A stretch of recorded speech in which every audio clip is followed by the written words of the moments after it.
Luke Thomas. I'm Brian Campbell. This is Morning Combat. Balls Bonanza. February 8th, February 8th, February 8th. Which part of this massive globe we live in, Luke, would you say the most hardcore combat sports fans and the most passionate MK listeners put together, Luke? You could maybe argue Brazil. I'm going to say the UK.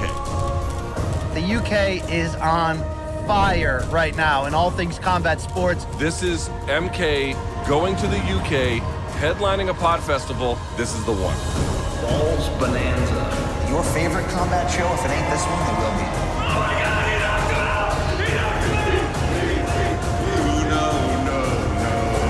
This isn't a play talk show. This is real life. Never been to London, England, the UK, any of that. Virgin trip for Brian Campbell here. I don't know the liquor laws in that area, Luke, but I hope we'll be Feeling these margaritas. Brian Campbell. Let's let loose. I'm fired the hell up. I'm gonna art all over this place, all right? All right, ladies and gentlemen, it is now time for the main event. First to the stage, born in India, but this mountain of a man hails from the capital of the United States of America, Washington, D.C. He is known as Professor Salt and Pepper, master orator perpetually loaded up on caffeine and Delta 8s. Please welcome the real LT, Luke Thomas.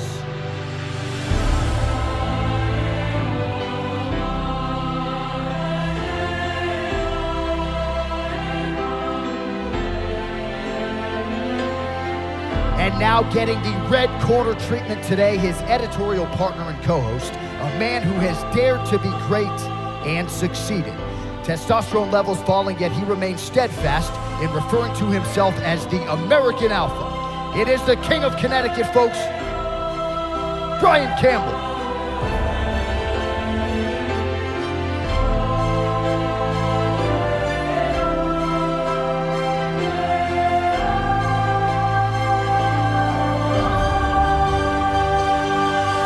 Oh, yeah. Happy Insurrection Eve, everybody.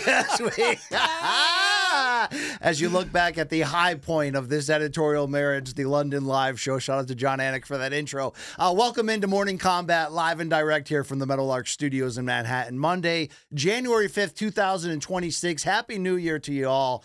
And of course, this is BC, Brian Campbell, my final episode after 6.5 years of partnering with this man, Luke Thomas, to create the best damn combat sports show. Period, folks. And Luke, you know, if there's one thing we learned from Erica Kirk, it's that everyone grieves differently. So we've chosen to... I'm going to grieve like a motherfucker today. We've chosen to grieve with laughs today for my final episode. Yes. This won't be the last time that we appear on camera together, No, of course that we're not. talk, that we're friendship, Yeah. but I'm going deeper into my relationship with CBS Sports Paramount. So thank you to everybody for the love. Thank you, Luke, for nearly 7 great years. Hopefully today we can spread a little bit more joy. Have fun, because there ain't nothing going on the combat calendar at the moment. Jack shit, yeah. So You're my wife, and now you're leaving me. I'm about to be divorced, but it turns out I get to keep the kids. So okay, fuck you. okay, I get the How about that? Springsteen records. Then Yeah. all right, there you go with that one. We got programming feed. But right now here. I can hear the TV. Yeah, if we can just turn this Yeah. volume down. We're going to have a lot of fun with you today. We're going to play some classic segments of old in MK history, a little fill in the blank, little orange A Trois. We'll give out the 2025 Donk of the Year award. We'll see a little bit of tribute. Can I be honest? Yeah. I barely read the rundown. What a way to finish, just like we started. And Luke, you know, just like growing up with Cinemax, this will be a big finish for us. You know what I mean? So, Red Shoe Diary. Night Eyes starring Shannon Tweed. Thank you very much. Hope you guys are all doing well out there. You can like the show. You can subscribe. You can follow our YouTube channels there. And of course, if you don't know, now you do know, Dana White and company, that while this is my final episode, this is not the end of Morning Combat. Luke, there's still only so much you can talk about, but could you reiterate to the viewers that MK will live? People probably have a lot of questions, considering this is the, as you indicated, the last run in the iteration of the show. What I can say is everything is being locked into place. You're going to get some announcements this week about the road ahead. So stay tuned. Literally this week, this week. This week, some big announcements. But you might have said, well, why didn't you have them today? It's because we didn't want to. We want to have it in a different way. Also, I should say, can I tell them? I guess I have to. Yeah. Yeah. So here's how this is going to go. We're going to have a great time today. It's going to be a lot of fun. Going to go take a trip down memory lane. We're going to do the final ever batch of Have You Seen This Shit With Me? So we're going to have a big, maybe not the final one of those either. Okay. You know what I'm saying? I'm into that. Pull them back, on the occasion. Yeah. What I'm going to say is no show Friday. There's no show Friday. We're going to start fresh with the new MK on Monday. So next Monday. Wonderful. So I look forward to it as a fan of the show for a long time. Luke, it was a post-July 4th weekend of the summer of 2019. I think it was a John Jones fight. Was it John Jones, Thiago Santos, Maheta? Maybe that one. That was IFW. That checks out. So then that's probably that one. And yeah. that was it when we started our relationship. Now we end it just as the transition happens here for the UFC from ESPN to CBS Sports and Paramount. So did you go through the Paramount Plus library, by the way? I have not yet, but I've heard great things. So what I would say is from what's there, they've got it organized in, I think, pretty interesting ways. It's very the search functionality is pretty good. There are some missing pieces. There are certain fights or fighters, parts of their careers that were not necessarily complete. Okay. And it wasn't for, I had trouble finding, was it Lyoto Machida? It was somebody from the 2000s. Some Brazilian fighter from that era. Anyway, what I'm trying to make is, so I think they're still getting all the screws tightened, but what's there is well presented. I was actually kind of impressed. Should be exciting stuff in the new dawn, the new era here, and of course, we will also have today a final batch of fan subs from this era. Can I take excited a moment, to go through those? Go look. You can have the floor. How are you feeling? How are you feeling, Brian Campbell? As we talked about, as I said when we made the announcement initially, it's bittersweet. I have mixed emotions. It's like I'm super excited about the advancement of my career, the financial opportunities that this change does, going even deeper with my great company there, CBS Sports Paramount. But obviously, what we built means more to me than pretty much anything I've ever done in my career. Maybe outside of, I love boxing broadcasting. That's sort of my boyhood dream come true, but what we built together is what I'm most proud of. So it's obviously sad to speak at my own funeral, so to speak here, and eulogize myself. This is less your funeral and more your eviction. That's the way I would graduation, think of it. Okay, my graduation there. So, I brought out the drug rug for historical reasons. The One Love, Bob Marley, middle-aged. You brought all your props? Yeah, because look, what was the show premise-wise? Two washed dads getting together, a boxing guy, a mixed martial arts guy, a straight guy, a anti-straight guy. I guess that joke doesn't work. Where's the crickets, motherfucker? 2025. I was literally having a conversation. I missed everything. We got through a pandemic together. We've done a few different things. You may have heard that voice right there. We may intro him one final time, or at least for me. He is a producer, director, bong enthusiast, a podcaster in his own right with the Made Card Minute and the fantastic prop quiz show, and of course got a one-way ticket into life by way of a horned-up Aussie ball bag. Yes, it's Long Island. Luke Nocita in the house. What's up, boys? I'm excited for today's show. A little bittersweet, but should be a fun one. So looking forward to it. Long Island Luke, we're going to probably do a lot of tributes today, but I have to say this to you, Long Island Luke. Don't take this as disrespect, but you were like another Malka Donk back in the day, right? You did good work on our show, but you were another guy in the back room. Yeah. Of this new era, of this post-Showtime Sports, CBS Sports era, the way that you have stepped up, stepped in, filled in gaps, created your own voice, elevated this program, it's been an absolute pleasure to partner with you. And I'm really proud of what you've added to this, what you're doing on your own, and the role you'll play in MK moving forward. So Thank you, brother. I appreciate that. I'm glad you guys don't think of me as just another Jay Aaron. So there you go. Appreciate that. The microphones usually work when you're here. That's the big difference. Well, people bitch about this microphone all the time. So, we'll see. We'll see about that one right there. All right. So we're getting, I think all the tech issues are figured out now. Right? It wouldn't be MK if we didn't I'm just chilling, dude. I'm not.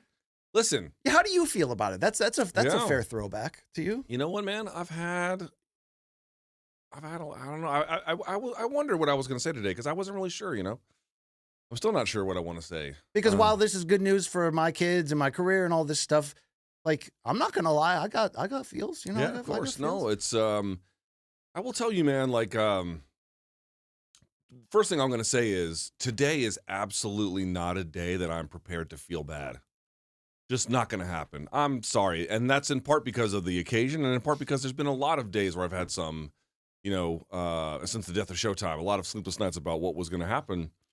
And, the reality is, BC, some of my fears came true, but some of my hopes came true as well. There was a bit of a mix there. I mean, you have to say this era, last 2 years, in its own way, it's been unique. It's been fun. I think we've done some things really well. Yeah. No, I couldn't have said it better than that. But I think it's the one thing I've kind of come around to at age 46. For me personally, everyone's got their own way of looking at it. But, dude, I mean, and we live in a world where things end. Yeah. Things end. And they end sometimes when you least expect it, sometimes when you most, sometimes when you're ready, sometimes when you're not. Sometimes you're sucking on chili dogs, Behind right? the tasty freeze. Yeah, you know what I'm saying? I mean? No one really eats chili dogs that way. It's a weird fucking I way eat to them the describe long way, eating though. chili. Just Whoever's, I was just said that's how he eats chili dogs. But the whole point of that song is, oh yeah, life goes on. I'm trying to live in a place, BC, and I think I really believe I'm here, is to just understand things will end and how you treat the end of things will define how you begin the next one. Wow, I love that. That is deep. There's some wisdom there. That's profound. I like that. Also, you're just fucking weird, and I'm glad you're gone. How about that? Well, thank you to everybody that has watched while Luke was away on vacation. He's back safe from Colombia. The bonus episodes we filmed, looking back at the documentaries, that was a lot of fun. Can I say those made me sad those days? It did. Am I allowed to say that? Too. It made me sad too. The whole rest of the day, my wife was like, "Why are you in a fucking bad mood on vacation?" And I'm like, "Well." I was looking at the weigh-ins that we hosted on Showtime, and I thought, that was nice. Well, I did our opening segment today, I did build it around this idea of let's talk about what the show meant to us, what it meant to the industry. We've done a lot of, dude, we came in pre-pandemic, guns blazing, and I think we were one of the real true leaders of the pandemic, of hitting the road hard and transitioning to doing it from home and trying to keep our paychecks in the sport afloat while we were going through it. Let me say two things. One, this show punched above its weight, and it kind of punched the industry in the mouth a little bit in ways I don't think anyone expected. And I'm pretty proud of that. I'm sure you are as well. What I would also say is we have to thank Brian Daly because, big time. So just consider, I know you're obviously going on your own direction. Obviously, that's the whole reason for the season here. But when this was just a Showtime property, Brian Daly was behind it. Yep. When it was a Showtime CBS property, Brian Daly was behind it. When it was a non-Showtime, non-CBS, now obviously the new company, All the Smoke property, he was behind it. And he captained that transition, which was not easy. Not easy to do at all. And then now that you're going on to other things, still believing in the show and still wanting to put it out there. So we really have to take a moment and just, quite literally, this would not exist but for him and his BD leadership. believed in it, and he still believes in it. And Karen Portley at CBS Sports was a big part of that. Of course, as well. and there's been many. If we didn't get that contributors, influx of that CBS Sports money, we wouldn't have ever gone to the levels that we did. There's simply no question. Shouts to Kieran, who, by the way, every time I text him, this is true, he goes, "Who is this?" You two both have Colombian wives. This is a true story. I was on the Magdalena River, which is one of the big rivers there, and he and I had a conversation about. He had sailed on it or something. He had spent some time. So I was on it. I took a picture of it and I sent it to him, and he literally responded with, "Who is this?" And then that's when I told him who it was. He was very, very new phone. Who dis? So we're gonna have a lot of fun today. Thank you to everybody I haven't seen them, but I've heard great things of the people who send in tribute videos. We'll close the show with that as well. We got your fan subs, like I mentioned. So we're gonna have a good time. We're gonna rock and roll a little bit. Don't take too long. I'm gonna have to take a dump. That is true. We should probably get Long Island Luke warmed up in the bullpen. We should probably take a shot of the tequila that invented tequila to close out our era. Are we doing together. that now? Now at the end of the show, I would think. Oh, okay. Right? All right. Yeah, sure. Unless you're willing to just drink the whole show. How many chemicals are you willing to put in your body? Listen, I'm a walking CVS and liquor store. Thank you. You know what I mean? Much. So, yeah. All right. Our first segment of the day, we had nothing to do, so we had to fill it today. So I went back into the BC bag of tricks and created an oldie but goodie. This is an MK-themed version. Do we even have an intro here? Of Fill in the Blank. Just that bullshit ass transition. Better than nothing. Put some sound effects on that, peasant. Yes. All right. I've got 10 questions for Luke Thomas where he needs to fill in the blank. We're going to get honest about our history here of MK, what we've accomplished, what we didn't. Is this like the Newlywed Game or some shit? This is more of a This Is Your MK Life, maybe? I don't know. Okay. Here we go. All Question right. number 1. Luke Thomas, here we go. And I'll answer 2 as well.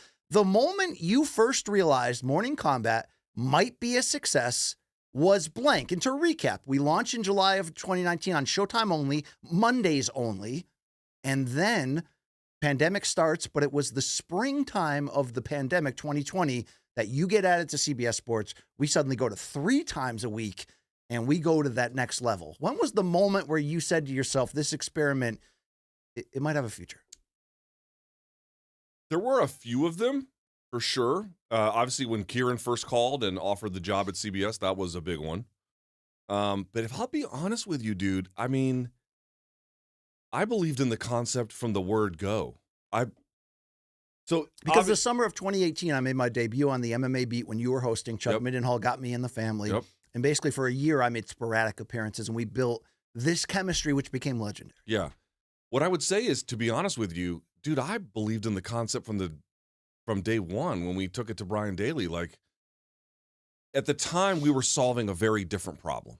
So at the time, there really wasn't robust Monday morning programming, which Monday was, obviously now with the stuff being live, going post-fight, and even Sundays, even the earlier you can go, the better. Sure. But Monday still holds a relevant role as like a news window. And at the time, the problem we were solving was for that relevant morning Monday news cycle, there wasn't a kind of robust show that was doing a semi-PTI kind of thing. And people have to wake up and remember, this is just pre-Zoom. Yes. Now everybody can do their own show from home on a Zoom. different technological world. You could go live, but it didn't mean the same thing at that time. And so the thought was we could solve that problem. And, and so building on, making a kind of real produced almost studio show, but for MMA, but for people who are not shitty at it, at least in theory. And then, of course, Showtime was like, well, let's get into boxing. And I thought, well, hell, we can just turn that into covering all the big fights. The point I'm trying to tell you is, dude, honestly, the whole reason why I did this is because I was like, dude, I know this will work. And I felt good about our partnership. You know what I mean? Even though in the beginning, the MMA world, which hadn't fully met me or welcomed me, were like, look, what the hell are you doing? No, I didn't care about any of that. And here's the reality, dude. Like, who the hell is this guy? You over-delivered. Thank you. You over-delivered. I mean, I wanted to motherfucking kill you when you played that David Hasselhoff video, but it was a mountaintop moment. I wanted to reach that motherfucking edgy, screen. but well-timed, well played. I wanted to strangle you. I was so fucking mad at you.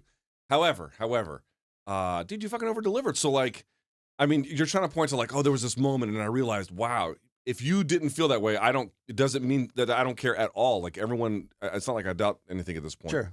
But for me, I was like, dude, I can see what is missing. Let's do it. But now we live in a world where that whole, like, the premise of that has kind of changed, and the show has to adapt along with it. So I never doubted the chemistry. Look, you know this from working in this industry, from doing a lot of podcast shows. When you can find true chemistry with somebody, you cling on to that. I've had true chemistry with Rafe Bartholomew, my great boxing podcast friend, longtime great friend, Peter Rosenberg, when we did a wrestling podcast together, and Luke Thomas. And I mean true chemistry, right? I've done good things with other people, but where you're just like, oh my God, I knew there was something this first second we did MMA beat together. When this suddenly escalated into, why don't we try to do a show together? I knew it could be entertaining, but there's a difference between being entertaining and being financially relevant, where a company invests in you. And then there's a difference between that and staying power, where they're saying, like, you're bringing back enough revenue to make it worth it. So even in the beginning, when we're putting out edgy, fun content, fresh content, I know it's great. I've also been a part of things that get canceled, right? It wasn't until I was in Vegas for Conor McGregor versus Cowboy Cerrone, early 2020. I get the call from Kieran Portley of CBS Sports. Hey, what do you think? Should we hire this Luke Thomas guy? And I'm like, what?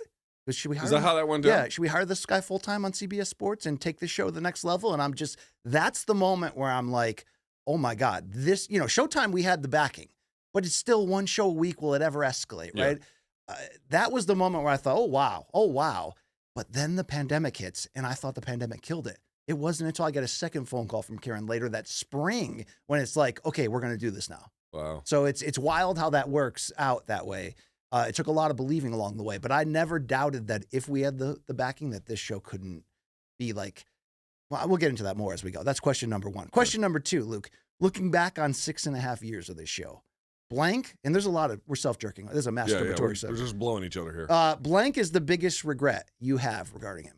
Oh, God, Jesus, fuck. Wow.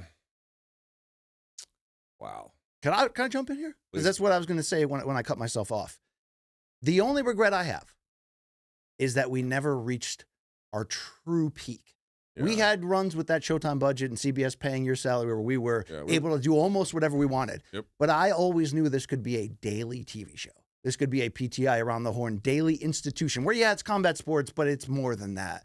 We never quite got there. I used to make that line MK all day, nearly every day, because we were close, dude. We were live 3 days a week, and we had all the bonus stuff going around. With the right opportunity, we could have done that's that. my Which, only again, lament. I want to be clear. We've been given every opportunity that was available. Sure. Like, we got treated super well. I'm just saying in an ideal And we way. can only produce so many clicks. I mean, we've got a great audience. We did a lot of great things, but you can only do so much. I did 5 days a week on the Sirius XM. I did 15 hours of radio a fucking week.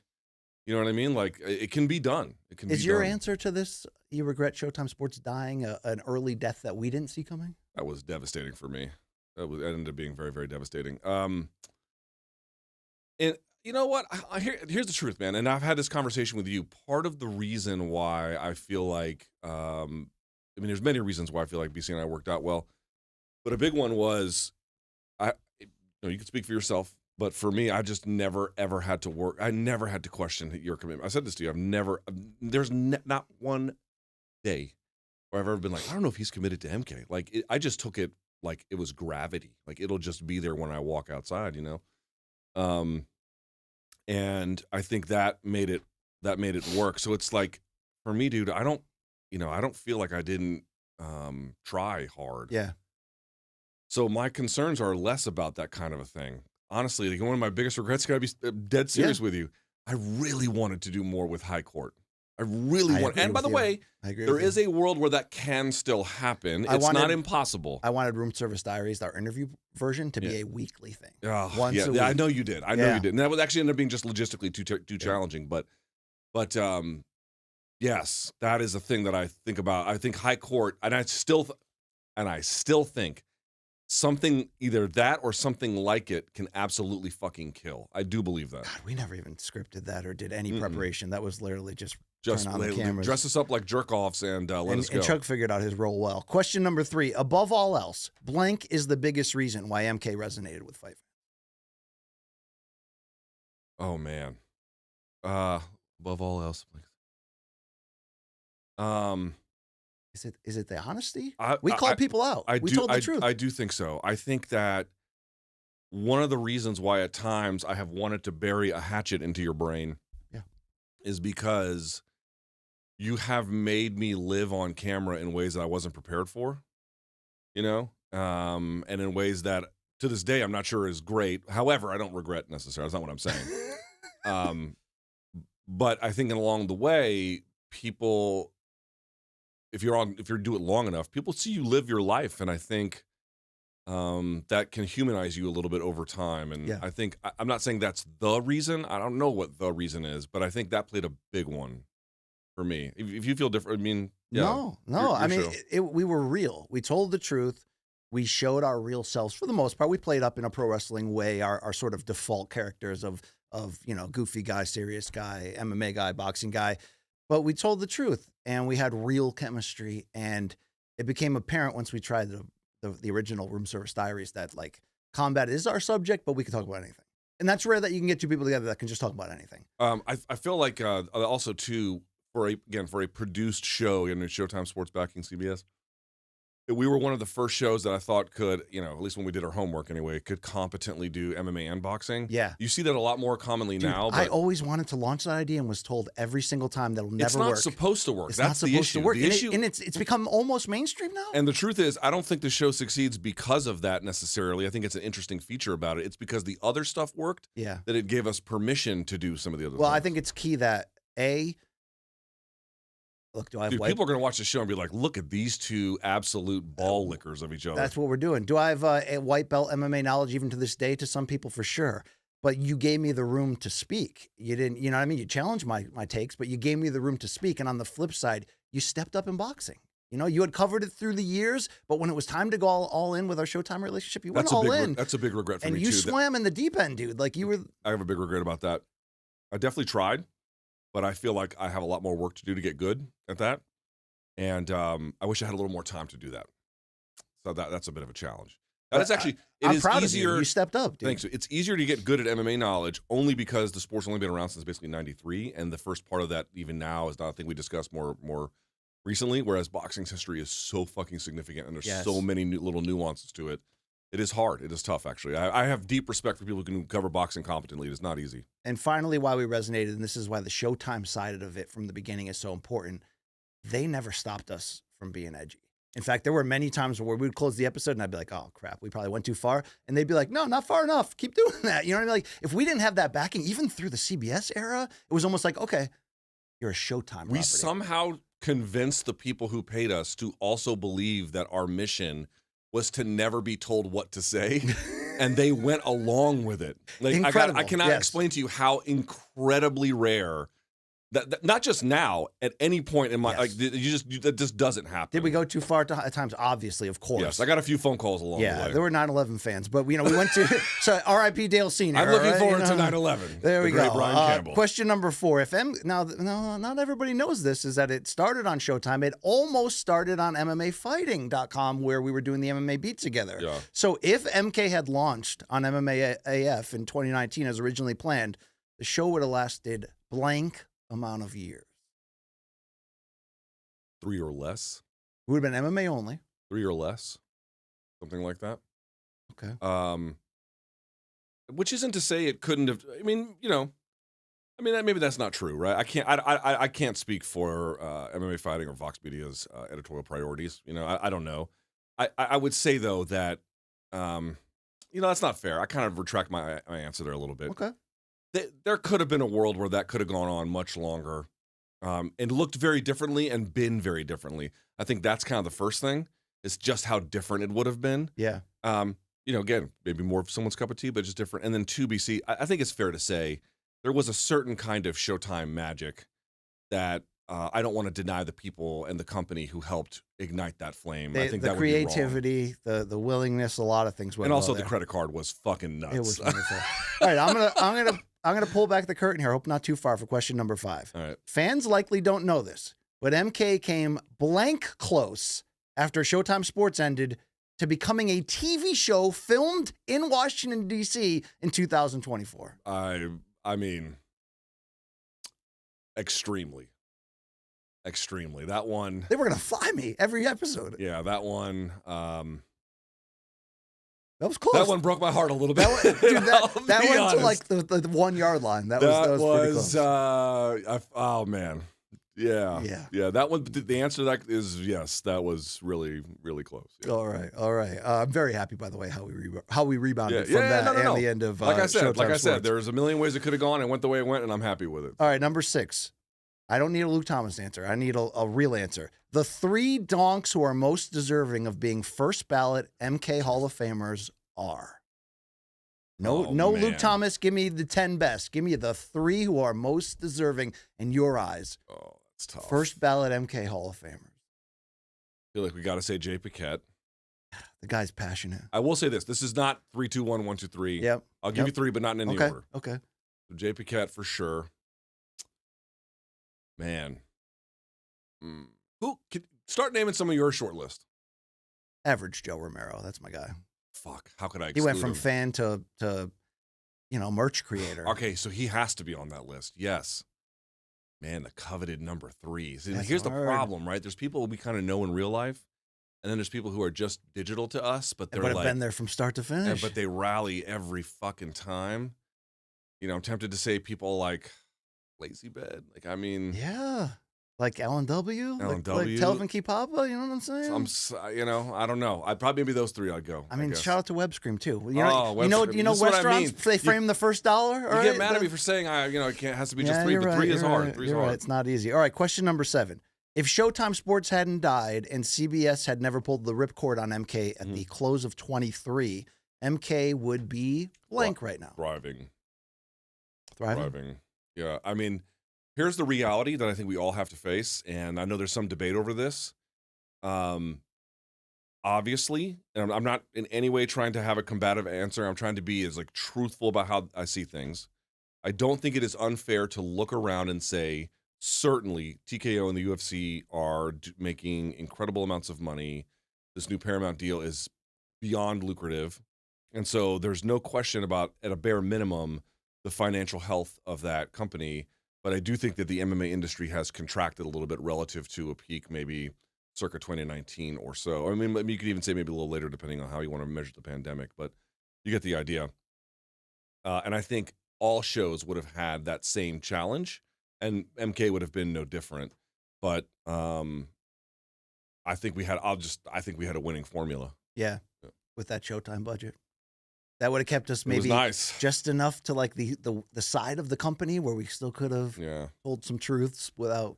You never know, but hey, it went the way it went, and that's the way it was supposed to go. We were there when we had an opportunity. I feel good about it. Let's go later on number 8. Blank was the hardest Luke Thomas has ever left during the 6.5 years of MK.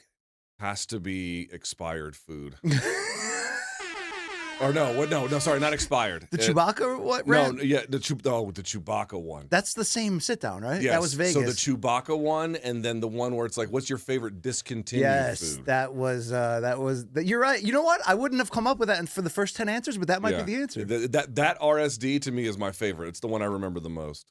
That was when you had the lamest hotel room of all time at the New York, where you open the window and all you see are like the air conditioners and a wall. Yep. That was great. Which is the exact same view I had in Cleveland. I opened up my window and I was literally like, I was down a level, like in the ground.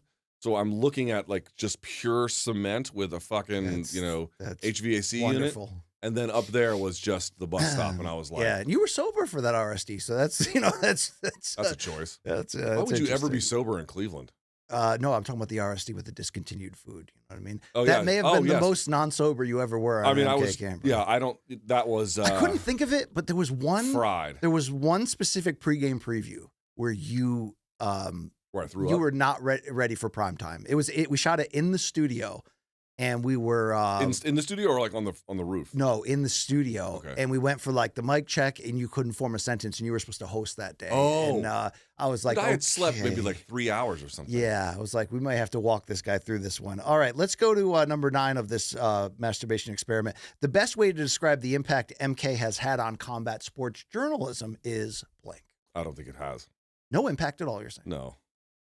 I think I think it's silly to make an assumption like that. I think I think that what you can, to the extent that we are not here encumbered by the same kinds of conflicts of interest that limit useful discussion in the industry, yeah, sure, we have a leg up, but that's it. You don't think we brought levity to it? You don't think we? I think we brought stuff to the show. You're talking about how we influenced other shows. I think we transition the period between a more serious, more traditional coverage of mixed martial arts to what it is now, where every fighter has their own YouTube channel. There's a lot of goofy content. There's a lot of, you know what I'm saying? I think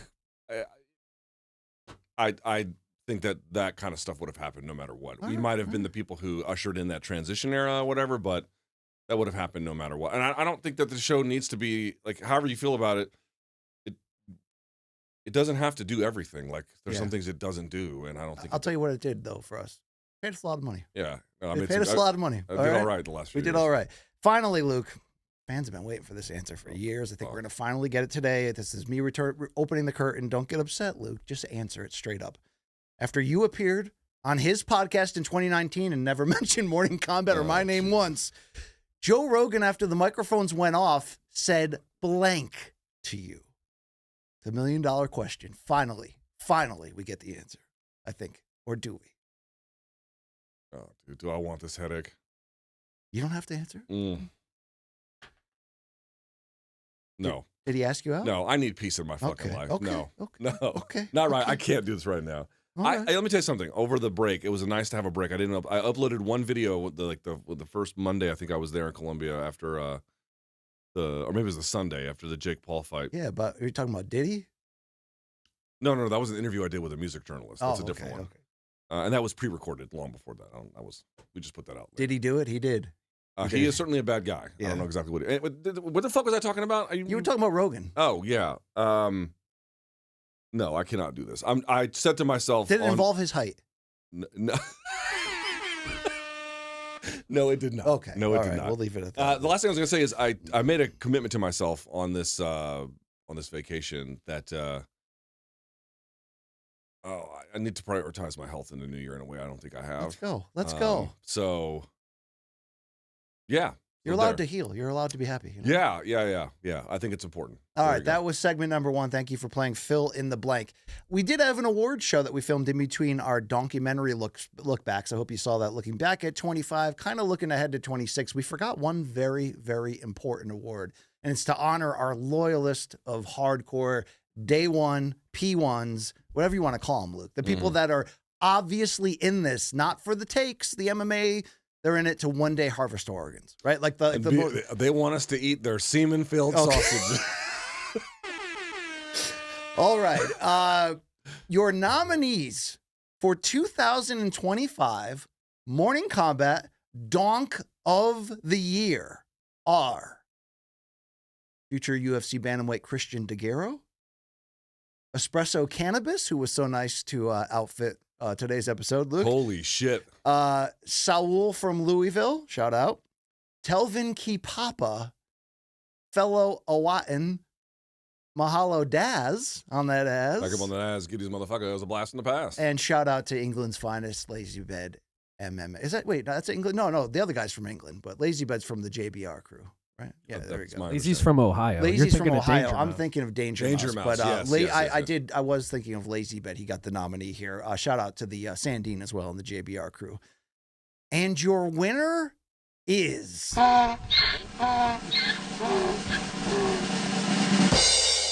Oh, Saul! Look at this dope dog. You sent us AI video of him rapping? Yes.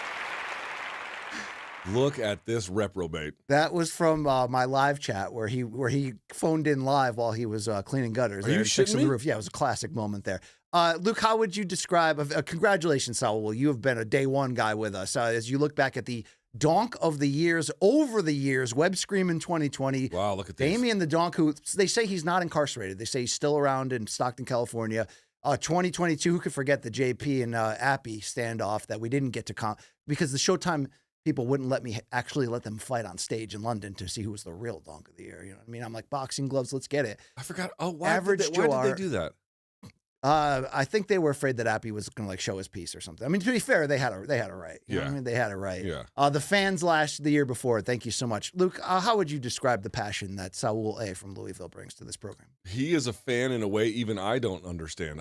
He is a fan of us, and I don't know if I'm a fan of anything that much. Okay. Wow. Like, no, I mean, I'm saying that he has automatic fandom. It's He just has a automatic. lot of our merch, and I really appreciate that. It's automatic. I am beyond impressed and frankly humbled by it. I mean, I'm being serious for a moment. There has been a lot of humbling moments. Yeah.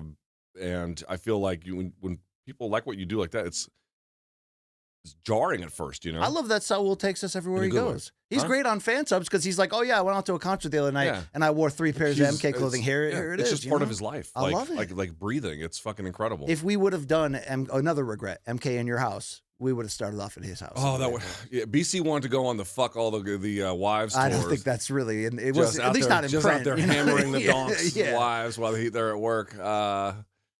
Anyway, that was a fun thing.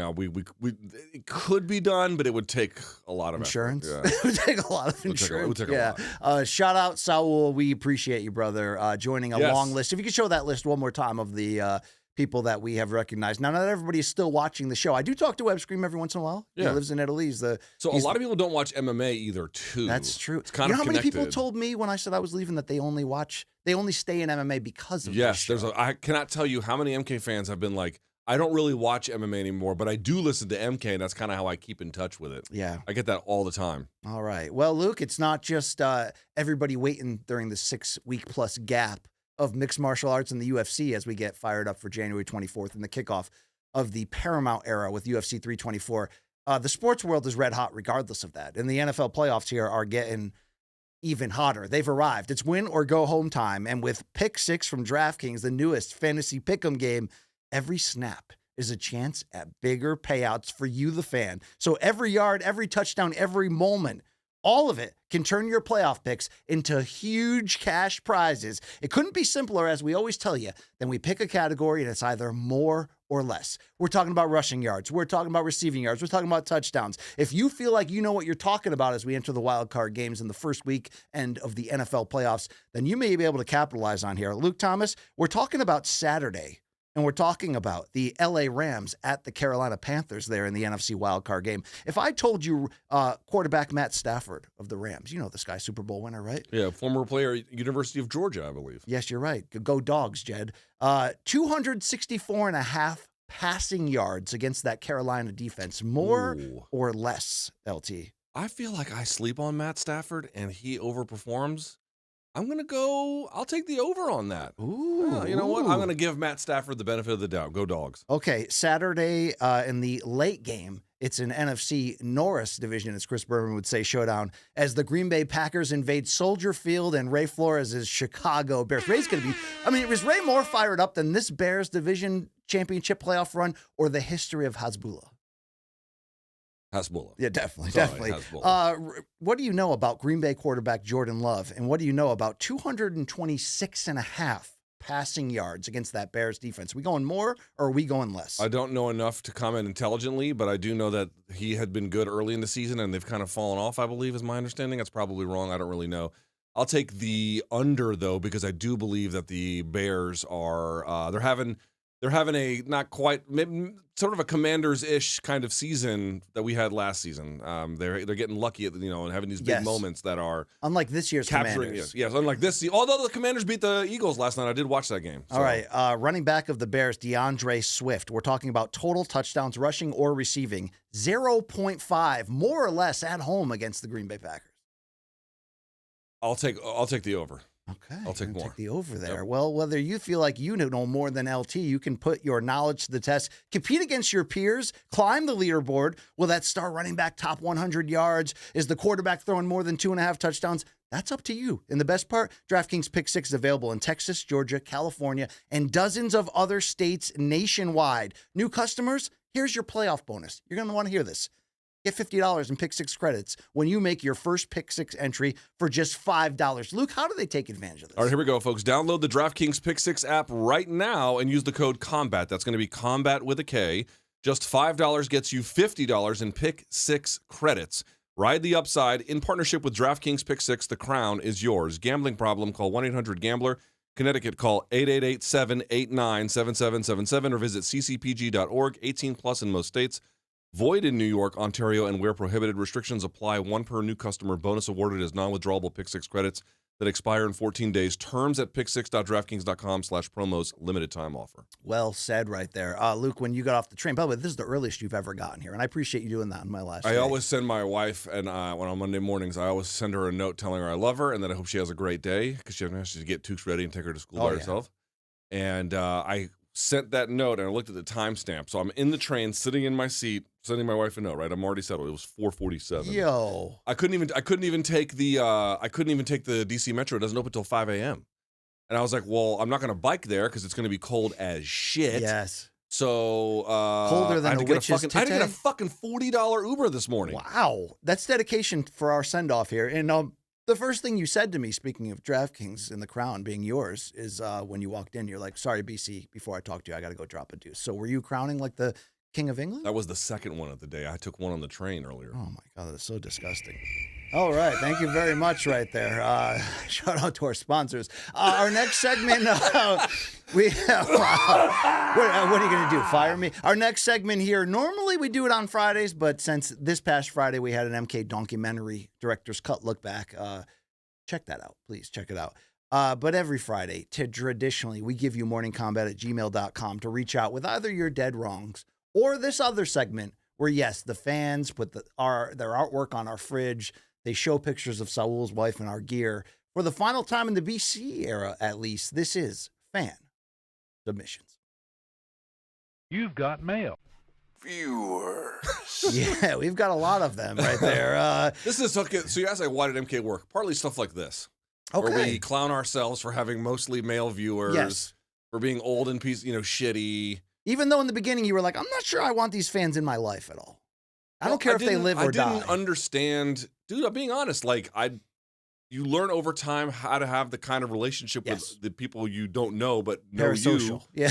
You know, and so it's a weird thing at first. It is. It is. You have to kind of learn how to manage that, and I haven't gotten it right sometimes, but I feel like I'm in a better place these days. Yeah, oh, definitely. And the fans have over-delivered over the years, especially in fan subs, to just completely make us laugh. And sometimes it All for becomes free. I mean, it's merch. amazing. Didn't Danger Mouse create the Morning Hub shirt and never got paid for He that? did, yes. Yeah, shout out to Danger Mouse over there. Yeah, there's been a lot of people who've been contributed really important things. Yeah, and didn't get paid anything but free, great content. Our first one here is from A. He says, hi, or she, you'd have no idea, or they.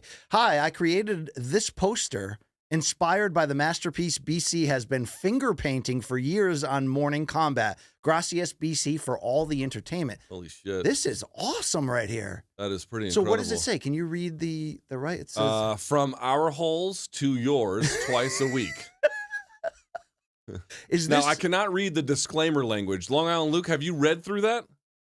No, but I'm seeing like all the Smoke Productions, oh, Okay. that's, dude, CBS Sports. can I print this Because out? I can't read that from here, and I'm hoping it's not filled with racial slurs and If this passes the Korean censors, can I put this on my wall? Can we print this out? This is fantastic. yeah, that's pretty cool. Hey, we appreciate you all the way right I there. want to say one more time. I cannot read the fine print, so if there's anti-Semitism Yes, on there, yeah. blame Brian. Did I see the Rothschild family on there? I'm like, I Okay, don't all need right. that. No, Pump the no. brakes here, All fella. right, our second one is from Brenham, who says, morning wash donks as a day one viewer who has watched every single episode. I've sat quietly on the sidelines, pondering my fan subs for quite some time now. I was going to put together a pound-for-pound run for Donk of the Year in 26. However, with BC's departure, I thought I better get these in before he leaves us for the corporate world. I decided to make one for each of you with some references to earlier episodes. First up, we have El Cacadero? El Cacadero? After BC mispronounces this, oh, thanks, Brenham, and is corrected by Luke, he can explain to you that Oh. El Cacadero means the shitter. Yes. Fitting as Luke is easily, pound for pound, the most explosive person riding the Amtrak, who also has a bon air the size of Manel Cop's nipples for the one and only La Leyenda. Wow, Luke, your thoughts on Brenham's El art right here. Cagadero. Yeah, I learned that word the first time because Wait, put that back up. Look at the toilet bowl on the title. That is great. oh, I missed that. That is detail. great. Also, that's the New Jersey Transit train. I don't take that train, but that if you're asking what train station is this is Newark. That's where the Bulls ran That's down. this is the Newark train station. If you're asking, oh, it doesn't look too bad. This is as good as it gets. It's downhill from there. I learned that word because my wife and I were at the park and she saw a dog that was really cute. She's like, oh, you know, blah, blah, blah. And then it started taking a dump and she called him cagoncito, like Wow. little shitter, Yeah, yeah. essentially. And I was like, what's cagon? And she's like, well, and she walked me through it. So there you go. By the way, Brenham, I've talked to him over DMs recently. Who? The guy who Oh, sent okay, this okay. in, he lives on a cow farm in Montana on like 200 acres. Yeah. And he said he used to be like a dog musher and would listen to us in his headphones. The Iditarod? Yeah, and while like the northern lights were playing in the sky and he's riding like across Alaska or some shit and he's like listening to us. Like that always blows me away. Is right? that dog abuse? No, it's not. Okay, No, it's you not. sure? Next up, Brennan says, we may not forget Brian Luganis diving his way into the Twin Towers. Real quick, this didn't make it past. Oh, third this grade. didn't get past the Let's go to the next one. Could I at least read the description? He says, diving his way into the Twin Towers with gas station hot dogs in hand and UFC strawweights on his mind. All of us donks will deeply miss Somebody you. sent in. Wow. They're making a sexually transmitted disease joke from the 80s, 90s about 9/11 Wow. and your love of hot dogs. And we're laughing because that didn't. How was that ever going to make it past the censors? Wow. Okay. Brenham continues. He says, Hold on. Can you email that to my laptop so I can see it, please? Yeah, I got you. Brennan says, also, I just finished my first tattoo. So, Luke, rate that tat. What's the clearest? Holy shit. That looks pretty clean, actually. Dude, those colors pop on the forearm area? Yeah, that actually looks really clean. Now, I don't know if I want to see him underneath that towel. This is Japanese style. You can see the feathers, flow with the body geometry here. Man, I give that one a solid 9. That's just really, really good-looking clean. tat there, And by the Brennan. way, on a Japanese tattoo, you definitely want the color saturated, but it's not supposed to pop. I mean, you can do whatever you want, obviously, but if Sure. you're doing a traditional style, the colors are supposed to be saturated, but not be like hot, like hot pink. Like Yes, it's not supposed to be like that. It's supposed to be slightly more muted than that. Dude, it looks a little like Sean Brady's style, right? Sean Brady has Japanese tattooing. This is Yes. all Japanese tattooing. Yes. Or old school Japanese tattooing. Anyway. Brennan says, I also have a bonus submission. I am sure this one will not make it through the North Korean censors, so Donks, I will post it on the Reddit page. Oh, God. Here is an original episode of Room Service Diaries. Oh, that one did make it through. All right. You know what? My favorite part about this is the Photoshop and how good that is. Wow. Brenham closes. LT, I texted you the other meme if you want to look at it. Let me see. Brenham closes with, thank you, Luke and BC, for everything you do. It's been a pleasure being along for the ride. Wishing you both and your families the Oh, best. my. Thank you, Brenham. We Oh, appreciate my you. God. Yeah, please don't show that on the air. Send that to me, though. If you Long Island, if you could text that to me as well. Dude, Thank you. All right. Do you know how warped you have to be to come up with something like this? And it's not AI, it's Photoshopped. So it's hilarious. But Our we third can't show that. submission comes from Nimana. Hi, Donks. Nimanja from Macedonia here. Excuse me if I'm mispronouncing that. Nemanja from Macedonia here. As a day one fan, I am truly sad to see the co-host of MK leave the show. To mark the end of an era, here's a little visual of the initial private conversation between LT and BC.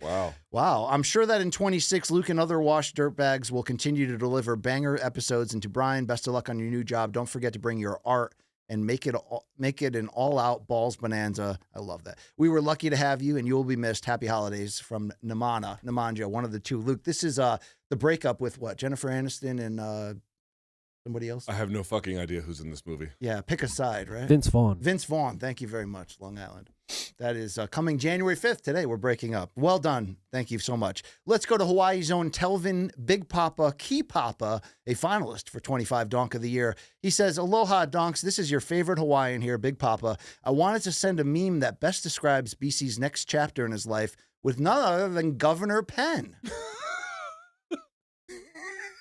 I'm not sure I understand this. I'm beat up. So BC on MK, I'm beat up. And, I see. And then, Oh, you're going to be double champ when you're over at Paramount? Yeah, he says, I guess, okay, I know all the other donks want to give you shit for stepping away from MK. I guess I'll be the only donk to say good luck, and I'm happy for you, BC. I hope to see you cage side at UFC events, interviewing fighters. Why would anyone want you to do poorly? Getting inside, maybe I sold out to them. Maybe I broke their heart. And it's, you got to do what you got to do sometimes, He also says maybe getting in the fighters' locker rooms, especially the women's 115 fighters, and finally get that. Okay, this is starting to turn a little. I was having a good time. What are we doing? Finally here? get that 60-minute interview with Ioana Champion. Also, if BC gets an event in Hawaii. P.S. Can you just stand up right now and jack off? Can you do that? Also, if BC goes to Hawaii for the UFC, I hope to see you at the Lava Shack near me, and Diaz can finally point down and scrap for all your entertainment for MK Promotions. Him and Daz will finally scrap. I know MK will be fine. I'm pretty sure they'll replace you with Angela White. Hey-o.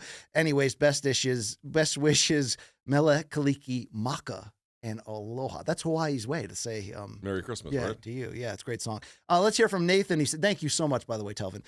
Here's Nathan. He says, sup aloha, donks. For all the times Luke was legitimately annoyed or even a little pissed, Brian eventually showed him that it's okay to be silly sometimes. Yeah. And it only took 8 years. Skits and bits never die. That'll do, skits and bits. That'll do. Yeah, it's about time, Luke. Get on board with the Gonna cats. beat right? you to death with that cane. And we have one from Genghis Bong, who says, Merry Christmas, MK. This is how toilets react every time Luke walks into a bathroom.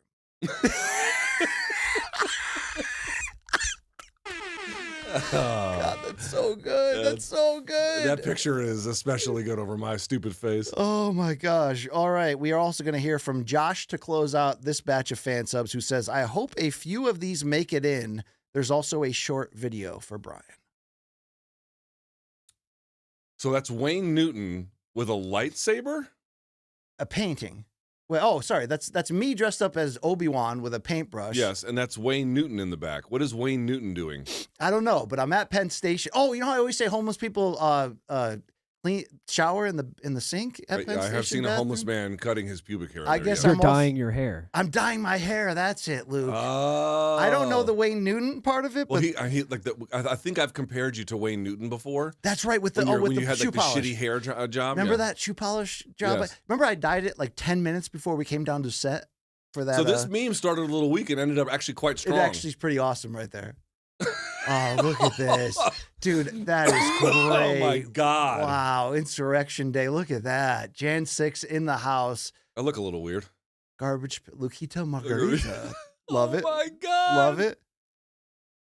34th Street, Penn Station. What is I'm flexing after taking a dump. Oh, that's go look at the hazmat guy. Yeah. If you're wondering what that sash I'm wearing, that's what they give you when you go to the Andrés de Carne de Res restaurant. Okay. Oh my God.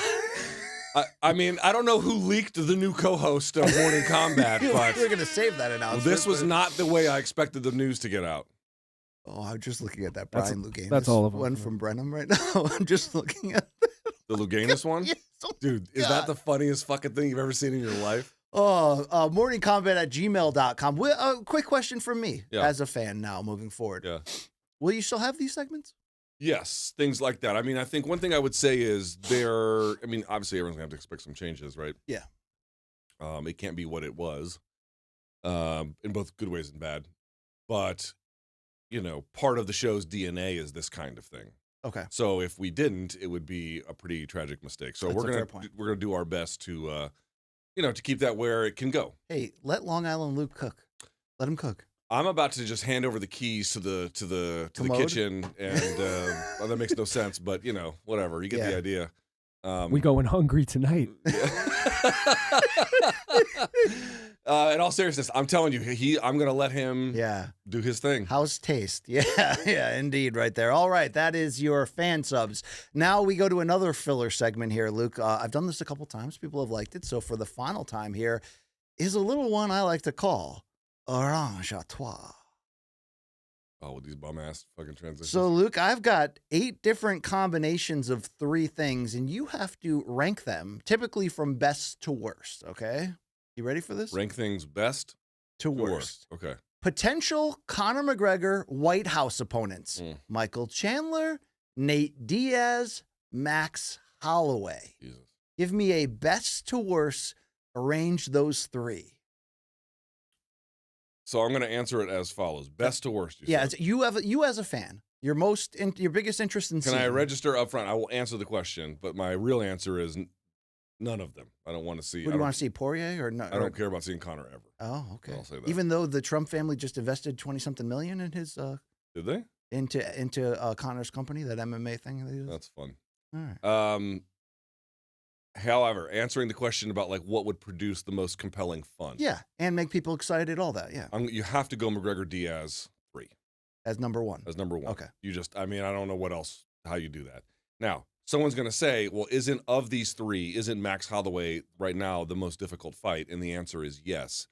However, for that, we've seen Conor lose. Not that I don't have a burning desire per se to see that necessarily. Yeah. We got to make sure he loses. I don't care about that, in that way. So also, I would rather see Max fight other people. So I'm going to put him last. So by virtue of that, Chandler would go second. So it would go Diaz, Chandler, Holloway. Chandler has become the least of these 3 that I want to see. I'm kind of so over that matchup. Okay, and but the problem with the Holloway washed, fight is I think Holloway wins that one walking away. Long Island Luke, are you with me? Where even though it's probably competitive, Chandler's kind of irrelevant, right? Yeah, I'm with you. And also, Did you see him with Burt Kreischer on New Year's Eve? I did see that on CBS Burt Kreischer? Paramount. Yeah, Burt Kreischer. I'd actually rather see Max the most, just because Max finishing Conor in 2 rounds would be pretty fun to watch. That would be something. It'd be morbid, but that'd be something.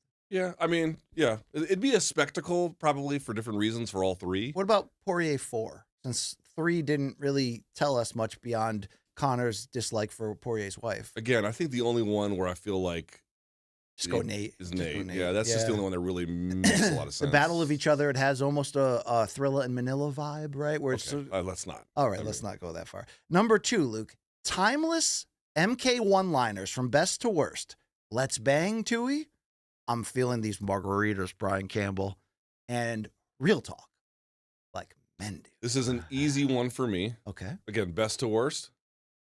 I'm probably going to put it in the exact order you have it. Ooh. The Let's Bang Tui one to me was fucking hilarious. The throwaway comment from Greg Hardy calling out Tai Tuivasa. Let's bang. He offered to let's bang but each yet other. not as iconic as Let's Bang Each Outer. Each Outer. Let's Bang Each Outer really is the home run hitter in Yeah. that particular department. However, among these three, Come on, I'm feeling these margaritas is like arguably the most iconic line in this show's history. it's possible you can say that. However, I have less warm feelings about them.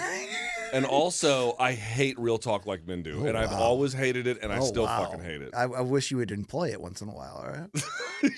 Says the guy going to Paramount. Shut your mouth. Shut your whore mouth. All right, let's go to number 3. Rock albums released in 1991. The Black Album, the self-titled Metallica by Wow. Metallica. Nevermind, the second album from Nirvana, or the debut from Pearl Jam 10. Best So we're calling to worst. Metallica by Metallica the Black Album. Right. Jesus. Now, what are you asking me here? Personally? Personally, best to worst. So how do I answer that? How I feel about it now or how I felt about it in 1991? Because my Combined. answer is It's slightly kind of different. combined. It's kind of like, okay, then I guess more now. I have not a single bad thing to say about Nirvana. And in fact, as I've gotten older, I've actually liked them more and more. But during my teens, for whatever reason, my friends and I, they were into Nirvana, but not heavy. And I Sure. was more into Metallica. Well, you can recognize that Nevermind is start to finish It's one of the most defining songs of the 1990s, if not the most iconic. Rolling Stone rated it the #1 album of the 90s. Do you remember the first place you heard when you heard it? Seeing the Smells Like Teen Spirit video on MTV, but the first time I heard the record, I don't remember. No. I was in a van with, Down by I the actually river? went to church at the time, and I was in a church basketball team. Satanic Church? No, church. Don't get me started. No, a real church. Well, I guess a Christian church. We were all in the bus on the way to the game, and it came on the radio, and the other kids had already heard it. And I was like, what is this? And then they explained it to me, and I was like, holy shit. No, it was Yeah. great. But for me, Metallica by Metallica was like the first time. I was 11 years old, and that was the first time I was ever actually really fully exposed to anything even called heavy metal. Everyone around me didn't listen to it. Okay. But that album became so culturally significant that it was impossible to miss, right? Obviously, the Enter Sandman Yes. was a gigantic song, It was. and Nothing Else Matters. And by the way, and remember, this came right after. There was some controversy because they cut their hair a little bit and everything. Not for this one. Not for this one. No, they didn't cut their hair, but they commercialized their yes, sound. This came after And Justice for All. So, you went from one on And Justice for All to Nothing Else Matters. It was Yeah. a bit of a... Anyway, but it was a big one. And then as a kid, Was 10 by was Pearl... it Bob Rock that produced Metallica? I think that's right. Okay. Or the guy who was part of some kind of monster. I forget his name. Anyway, 10, when I was a kid, would I say play a more significant role than Nevermind by Nirvana. Yeah. 10 was Jeremy was huge. God, I mean, song, literally every song, start to finish, is an absolute 10 out of 10 banger. yeah, I mean, that album was I think it's my everywhere. 4th favorite album of all time. This is and what I mean. Like at this time in my life, I wasn't exactly listening to hardcore metal. I've gotten increasingly more into it over time. I go CBA, that's just personal interest. But by the way, these were all released in a relatively like the same period in terms of weeks. So was Use Your Illusion 1 and 2 by Guns N' Roses. It's just remarkable. It's incredible. Long Island Luke, I'm going to guess you're going to go 10 first. What do you feel about the other two? CBA, same order as you. Okay. I appreciate that. Thank you very much. Pussies. Let's go to number 4. Better historical resume / legacy. Jose Aldo, Daniel Cormier, and our guest today at noon, Randy Couture. Can't wait to talk to Randy. Who, if I asked you, give me a GOAT list of the top 20, like in order of these, where do these guys fall? Not what number, but like in order. This is going to be a controversial one because obviously what you're dealing with in the case of Cormier and Couture, you are dealing with people who are champions in multiple weight classes, and Jose Aldo is not. And for that reason, I think a lot of people are going to be tempted to rank them more highly. However, I think the hardest thing to do in MMA is stand a post in a weight class and maintain its guardianship over time. The longer you do that, the harder it becomes. That is. And I also think, just in terms of pure skill level, Jose Aldo is the most skillful of all three of them. So I would go... He was the first truly great fighter of the smaller weight classes. Faber was the first star, Yes. but Aldo was the first truly great. it depends how you want to start it, but like certainly in North America, first, like widely regarded pound for poundish kind of guy. Didn't need to even play in to win the UFC title. Went from WEC champion right to into UFC it after champion. beating the shit out of Uriah Faber too. I have not looked at Couture's resume recently. I'd have to think about this one a little bit. It was a different era, but dude, he was the comebacks, the age that he was doing these things at. I mean, one thing that I think current fans really are going to miss, I can't remember the last. I mean, dude, when Couture, I bring this up all the time. When Couture came back against Sylvia, When he dropped him in round one, what was that? Dude. Columbus, Ohio. They were. yes, he inside leg kick and then just came over with it. And I mean, every house party in America Yes. that was watching that got on their feet. Because UFC was fucking trying to guarantee like it. send him into retirement. Say again? Once again, UFC was trying to use Randy's name to put somebody else over and Yeah. send him off into retirement. Again, he had the last time you had seen him, he had been iced by Chuck Liddell, Yeah. even quicker than the time before he got iced by Chuck Liddell. And you thought he was donezo. And then he goes and beats the shit out of Tim Does he Sylvia. not get the credit well, first of all, he doesn't get the credit he deserves because he's been at odds with UFC, so they don't Honor his history. honor yeah. him. But does he not get the credit he deserves for evolving the game, of dirty boxing, putting the whole game together at a time Yeah, where and I there's also think some of those guys, the Rico Ciparelli Raw guys like Frank Trigg and Dan Henderson and Matt Lindland, these guys obviously brought a high level wrestling overall. The guys who were Greco put a lot of Greco thought into it. I also think Randy has a lot of like half guard, ground and pound stuff that he kind of set the tone with. The game's evolved past them, obviously. They've been out for a while. But also just, again, you had Matt Lindland, silver medalist. Henderson, Olympian, Couture, Olympic alternate. And these guys all wrestled at a high level NCAA. short fuse Ed Herman. He didn't wrestle like that. Oh, he was part of that team, though. He was part of that team, but that was Team Quest. I don't think he was a okay, Ciparelli okay. Raw guy. He was a ginger, too. He was a ginger. Anyway, they brought. I'd have to review the resumes.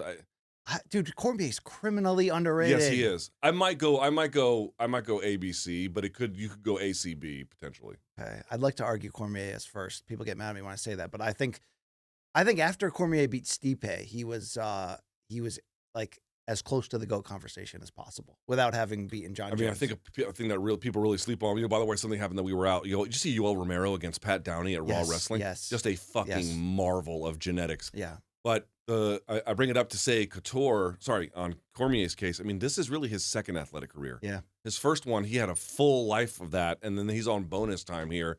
And even with that, look at all the things that he did. He was a real dude. Daniel Cormier he got in trouble because he was like, if I was around today, I'd be a champion. There's no wrestlers. I think he was talking about light heavyweight. And people were like, oh, of course he would say that. Dude, Daniel Cormier would be fucking His dumping boxing people. was great. Daniel Cormier would be dumping these motherfuckers on their heads. Head kicks, too. Like, he had the incomplete game. Don't get it twisted at all. All right, let's go to number 5. For you personally, this is from worst to best, okay? Yeah. A worst depression or anxiety trigger for you. Amtrak, DT 4547, or Sweet Caroline by Neil Diamond? If I'm being dead fucking honest. Dude, it's Amtrak. Oh, wow. You know how many times that you will text me when so usually after the show, you and I both go to the Amtrak business lounge where we get like free food and we just chill until our trains are called. There are so many times where you will text me a half hour later and be like, Bill, I haven't left the building. This shit is actually killing me. This shit is sending me to an early grave. It's sending me to an early grave. I'm telling you, it's sending me to an early grave. I moved to New York City in October of 2003, but I was not done with my military obligation until the end of 2004, essentially all of it.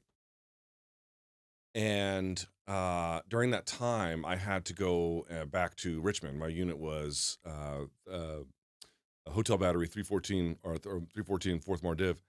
And since that time, all the way up to now, almost on a monthly basis, and remember, there was a time where a year I did it 2 times a week for an entire year, I've been taking the train, and I just have to tell everyone's like, oh, but aren't you in the Acela Corridor? Which I am. The Acela Corridor is anything from Washington, D.C. to Boston. So it goes through Philly, Delaware, New York, the whole 9 yards.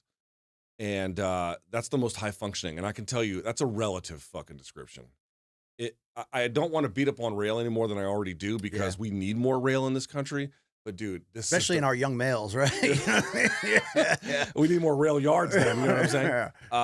But it is not a good service, and it has absolutely grounded me into fucking. The irony is that like you were so against trains in the Marines, but now like that. Is well, I paid for the ticket on this one. Okay, you know what I'm saying? Yeah, This is a different one. Wasn't the Osborne Osborne So obviously, then after that, I would go the worst.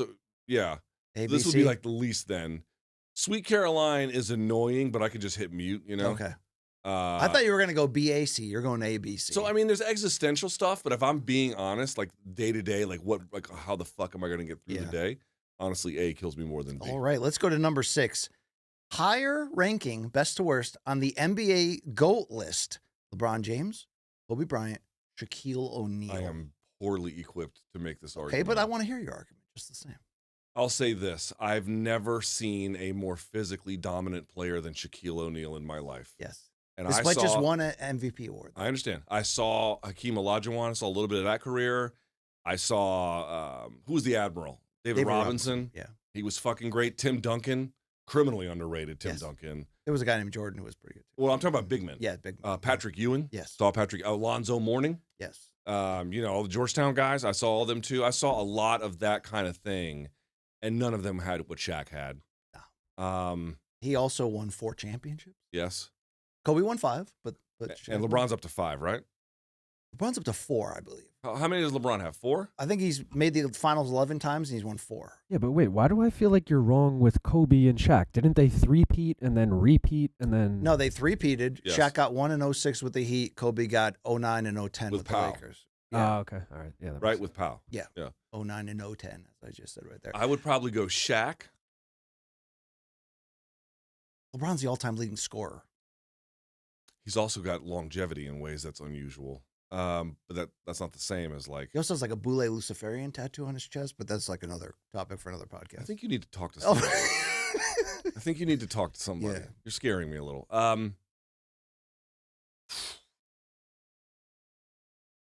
I'll go Shaq, LeBron, Kobe. I mean, I don't know if that's right. Okay. I don't know Okay. if that's This right. is just your opinion. I Yeah. appreciate that. Best movie trilogies, best to worst. Star Wars Episode 4 through 6, the original 3, right? Okay. The Matrix, or Back to the Future. This is an easy one. Okay. Star Wars episodes 4 through 6 is clearly the right answer. Okay. The Matrix 1 might genuinely be the best of any of the movies That you is see that there. is true. That is true. But that is the trilogy. The second one gets kind of off the rails, although it has some interesting moments.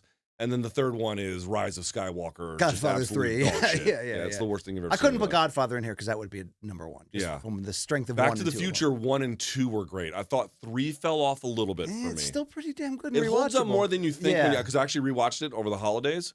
But it's still 1 and 2 were much, much better. Okay. And they were very clever. So you're going. So I'd go A, C, B. I think that's the answer. Even if the first Matrix is the best of any. Now, of Jay them. Aaron, who has a documentary about Back to the Future, there are people in my life who I tried say, to watch it and it wasn't available anywhere. I had to pay, and I was like, yeah, Oh, yeah. I mean, that's not. A happening. lot of people I know say the Back to the Future is a perfect movie and the best movie of all. I showed it to Tukey. It is pretty much a perfect movie. You Yeah, gotta- she yes. didn't. She fell asleep. Okay, there you go. She's 6. Finally, Luke, you're on a. This is best to worst. A car passenger next to you, sitting next to you in a car I'm driving. for a 3,000-mile road trip. Oh God. Mike Coppinger, Versace Reno, or H.E. Oh my God. I'm gonna Thelma and Louise that motherfucker at the first cliff I see. This is difficult, Luke. You're going 3,000 miles, so that's like at least 3 days, right? Maybe even more, Oh right? my God. Like if you drove it straight through and you alternated driving, you could probably do it in 2.5. But we're talking about 4 to 5 days, probably, right? Once again, I'm not making it to the finish line on this one. This is gonna be like storming the beach at Normandy. We're not all gonna be here at the end, you know. I got a feeling. Fuck me. Probably Reno 1 Okay. because I can laugh at his clothing. Okay. That at least will get me through the first 1,000 miles.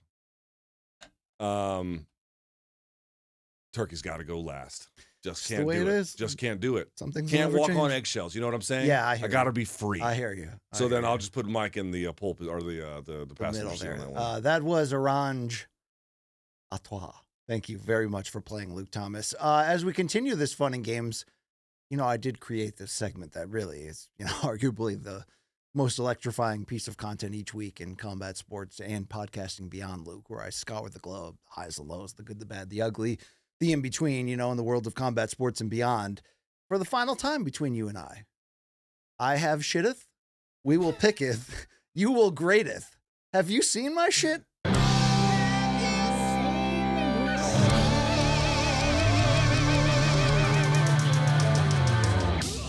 Ooh-ah. What's the secret to MK? Toilet humor. Toilet humor. Luke, this is a little bit of a supersized one because, you know, you got to go hard or go home at the end here. I do feel like this segment was, I don't know if you're going to continue or not. No problem if you do, but I feel like I was running out of Juice. Our ideas. Like we've seen everything, right? We've seen so many, but I tried my best to put it together. Let's do it. Let's see what you got for that last I'm waiting installment for as that this grade. kind of thing. All right. man. Merry Christmas, you filthy animals here. Let's look in on the holidays. I cannot hear. Oh, come on, people. I cannot hear. Oh, he farts on Yeah, there. he did. And it was just, Long Island. Luke, what are we doing here? Can I tell you? And There's no audio on that clip. All right. All right, hold on. By the way, off to just an amazing start. Yeah, just great job great. here on the exit. Yeah. Way to stick the landing. I was going to say, I didn't realize, I texted you this. I didn't realize this. So I went to Colombia for Christmas. Bro, they don't fuck with Santa at all down there. Yeah, they love JC, and I love that. He is, you'll see him in like advertising. Yes. He's a fucking lawn prop. Yep. Like, you know who gives you gifts on Christmas in these Not Latin America? Not mom and dad. El Niño Dios. That's what I'm talking about. So my wife was like, naturally my daughter is like, well, wait a second. Is Santa going to leave gifts for me in DC while El Niño Dios gives me gifts down there? And I was like, you need to ask your mom about how you navigate this shit, because I don't know the answer. Well, that to video it. would have popped you. Santa comes up to a bunch of chicks and is like, "Hey, you want your Christmas presents early?" They're like, "Yeah," and he just like you're walking through first class. That's how I met my wife. Luke, check out. Do we have sound on the next one, Long Island Luke? Please. We're gonna find out. All right, check out the enthusiasm. I love this show. Here's young Luke Thomas opening up his Christmas gifts. Yeah, zippy fucking sound. All he What are wanted we was doing? a What are we Taco Bell doing here? 12-pack. What are we doing? Oh, hell here? yeah, bro. Dude, the This kid's fired up, but we can't hear it. We got motherfucking tacos. Do we Hell have yeah. audio? Okay, please don't tell me that we don't have sound on all of these. That would be bad. That's going to kill the segment. What Let's do it. I want to see it. There's no way for me to see until we play them, but I have a feeling since the first two were supposed to and they don't, that they don't. And by the way, That would be bad. That would be really bad. Is there any way that we can pause and you can check that? Yeah, can we do that? Is that a yes or a no? I don't know. That was we're working on it. Okay. They're talking to us. Can you double check though? You can't play them in to just to yourself? Fuck it, let's roll. Well, let me look at the rundown here. Can't play that one. All right, let's go to 1C here. Luke, who had a better Christmas than this man? Wow. Congrats to the happy couple, right? All right, let's talk about this, shall we? Yes. I saw this, and the first thing I thought of was not, oh, wow, how interesting. It was, motherfucking BC is going to text me this the first instant he sees it. And sure enough, who populated the group chat with It'll this improve her picture? striking. Do you see the videos of them working out at Glover's gym? I did see that, yep. Yeah. How do they communicate? Portugal? I don't know. There was a Portuñol? video that they both posted on a plane overnight where she was like, "Hey, Alex," she woke him up sleeping, and she was like, will we get married one day? And he was just like, Chama. They probably just communicate with Chama and kissing and stuff, but that's cool. No, so she speaks Spanish, which is, how close is Spanish and Portuguese? So there's an in-between, what they call Portunhol in Brazil, which is its own kind of, I don't know if it's a language exactly, but it's some kind of in-between space between Spanish and Portuguese where they can kind of understand each other. Yes. So they're pretty close. All right. We do also, it was not just the Christmas holiday, it was a Happy New Year. So we have audio here. Let's go to SportsCenter's Scott Van Pelt. Yeah, live makeouts on SportsCenter. Get into it. Oh, what do we got? We got love in the air and makeouts. Wow, he kick save and a beauty right there. I'm telling you, he nearly threw away his fucking career and then rescued it. You know, he had both feet in bounds. He did. He had both feet in bounds. Just the tip, though. Just yeah, exactly. Tip, okay? I mean, it was a toe drag on the way out, but he got right, it. SVP. He got it. We have a gender reveal that I think you're going to love, Luke. Normally you hate these, but this combines. DC legend, Scott Van Pelt. Very much so, Maryland Flame. Let's go over to this gender reveal with sound. 3, 2, 1.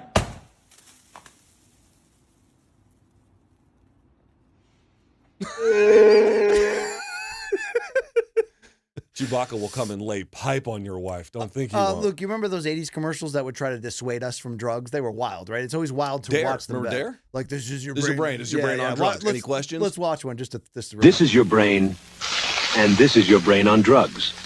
And these are pubes. I don't know if I've seen that This one is before. not off to a auspicious beginning. Luke, we know nothing more dangerous in life than playing football or taking your family to an NFL game, right? Let's go into, remember Fan Man crashed in Bo Holyfield too? Yeah, the 90s were fucking Yeah, insane. check out the new Fan Man here at the football.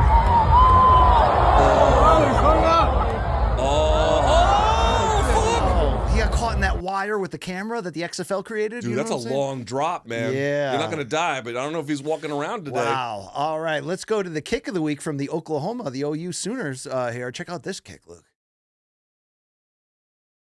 Oh, direct hit, Dude, right? not only that, the guy's running into it. It's yeah. like, that's is that, like, seriously, is that worst case scenario, how to be kicked? That guy is kicking with maximum force, and you're running at him with maximum speed. With cleats, good Lord. Your Scorpion of the Week comes from Texas's the Longhorns' Bijan Robinson, who, by the way, continued playing this game despite the fact that he looked like he would never live again, Luke. Yeah, look at this. This was my 2023, and this was my 2024. Dude, oh my God. Yeah, the body's not supposed to do that. How do you recover from that? How do you get up and walk away and play? Yeah, I don't know. Jeez. Bonus Scorpion of the Week takes us to the gym, Luke. You got to watch out for donks in the gym, right? Yes. Oh, and he's doing the what they call it, fencing? Yeah. The Tua Tagovailoa thing? Speaking of football, Luke, did you catch the abs on 59-year-old Michael Irvin when he celebrated this Miami victory? He's got Dude, main character 59. syndrome, doesn't he? Yeah, I mean, this is fun. You know, I lived through his career. This motherfucker could play. He also could party. Let's be fair. You know, hotel rooms. Cocaine, yes, indeed. But look, did you see those abs? Holy crap, dude. Yeah. You think he's on gear, or you think that's just genetically? Both. Yeah, right, okay. I mean, he's got to be, right? Right. Yeah. All right. Let's hope we have audio for the next one. Did you hear what RFK Jr. said, Luke? Something stupid. Did you guys hear what RFK Jr. just said?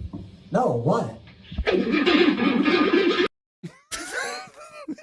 All right, we're coming back. We're making a comeback. Luke, this next one brings new meaning to the term killer crossover. Watch this guy's moves. All right, big fella, pull your pants up there a little bit. Yeah. He's just. There's a piper down. Wow. You ever seen a fight at like a regular like LA Fitness or like a Yes. YMCA? And I've seen it too, bro. It gets nasty. People get competitive down there. I stay out of that shit. I like to bring people to the point of throwing a punch, but not going over the line. It's a little shaky, you know. Yeah. No, Sometimes you got to use everything to win. This is a true story. I one time saw it at an Equinox in Georgetown. Well, not quite, but just outside Georgetown. Wow. I saw that. Luke, Tyson Fury has come out of his latest retirement, and he's back in training camp. Look at the gut on Big Gypsy right here. Boy, I got to tell you. Good Lord. I can't body shame after, watching myself on the docks, but I didn't know he had a litter of puppies. Oh, my God, that's disgusting to watch. Luke, it's time for everybody's favorite sub-segment, MMA Fighters in the Wild. Let's go to UFC Bantamweight champion Piotr Jan, who... Look at this guy. It's like, Jan, buddy, I don't think you got to do all this. Is that just winters in Siberia? Listen, built different. Built different, indeed. That seems a little excessive. Marab loves to do reckless shit, Luke. Like, try to defend the title 4 times in a year. Let's check out what he does with this crawfish. I heard about this. This is a live crawfish. Like this.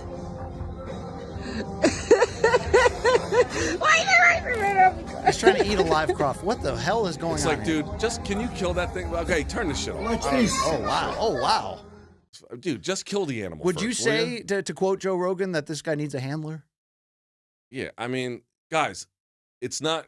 I mean, okay, I realize it's a fucking crayfish, but just, do the humane thing and let this motherfucker die for. Steam it to death, will you? Yeah, please. Do you know who else needs a handler, Luke? Bryce Mitchell.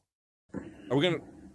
Hey, if you don't let Jake Paul win, he's gonna kill you 9 days later, or just kill your 2 best friends. But somebody's gonna die if you don't let him win.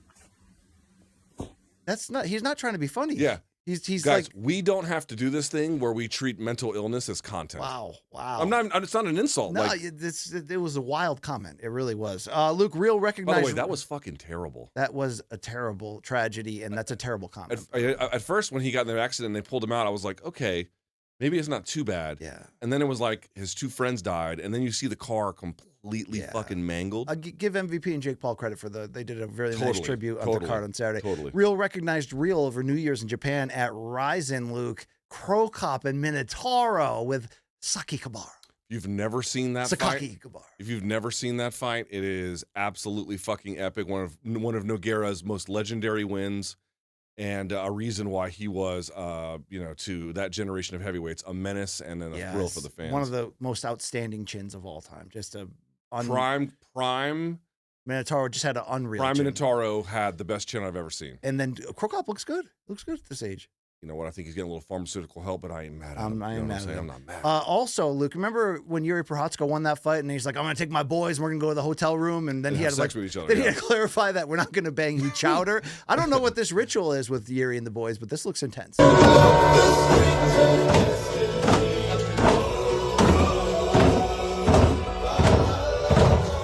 Is that like an Aryan they're meeting? all out of sync. Yeah, I don't know what's going on there. And they're about to start rowing on the floor. Oh, yeah. Like the Viking metal fans.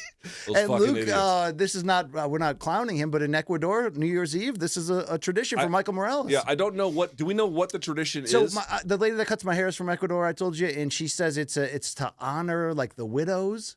You dress up as women to honor the late. People have speculated about his sexuality. I'll say this, nothing would be better for MMA than for him to be what all the rumors about him sometimes are. I don't know if the rumors are real. I think, like she said, I'm not suggesting that they are. She told me that this is a full-on, everybody does. Yeah. I'm not suggesting that they are. I'm suggesting to the extent that they are, nothing would make me happier about the state of MMA than to watch that dude beat up everyone's favorite fighter and then twerk like a Taylor Swift fan. Or well, I guess they don't twerk, but whatever. Luke, you know what today represents for me for a while? My last New York City subway visit. For a while. I mean, who knows? I could be back in New York for any reason for work. But you know that the New York City subway is a remarkable place, right? I had a guy on the train today who looked like he hadn't showered in a while. And I'm not trying to clown him, but he had a jacket on, BC, that said Wikipedia editor.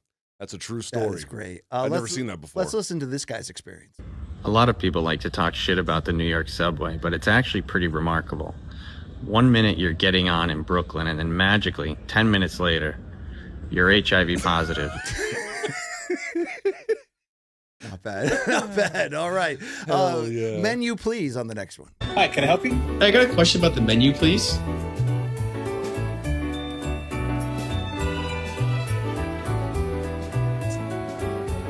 The men I please is none of your business.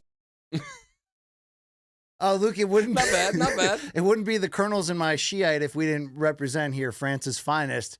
For the final time, here's the cake lady, Celine. Luke, I look forward to this bitch. Look at the facial expressions. Yeah, of course. You can only eat the things that are the most Oh, God. Eat the rich. You're just eating dirty-ass dollar bills. Thank you, Celine, for all the You know what? Here's laughs. my question. What won't she eat? Yeah. That's good. What won't she? Now I got some questions. Yeah. What won't she put her mouth on? It's time for your license plates of the week here. Let's go up to Maine, Luke. How is that legal? For the audio listeners, it's the Maine license plate, and it just says penetrate with 8 at the number at the end. Yeah, let's keep it going here. They get down heavy in a lot of states, Luke. Let's see what the next state is offering. Kansas. Butt stuff. Okay, with one F. That's pretty nice. Let's keep it going here. Let's go back to Maine. It gets wild up there, Luke. Butt fucker. I mean, what else is there to do in Maine, right? And let's have a little bit more fun with this one from Texas. Is that isn't that like we used to call it the turkey, but isn't that what like the I thought the shaka was like this. Oh, we used to call this the shaka. No, that's the shocker. Oh, the shocker. Okay, like this one, right? Oh no! Wow, you pulled the okie doke on me. Never forget, right? Let's keep it going here. Here's okay, this is here's you have turned okay, all right. Okay, guys. Okay. Oh, you fans out there. Hold on. I just want to say, on your last show, you showed George W. Bush as Salt Bae salting the Twin Towers. I'm sorry. It was for the fans. The people wanted it. I'm sorry. I can just say I'm sorry. I just want to say one more time for the people who maybe, you never know, people watching the show for the first time. Or the last time. The last.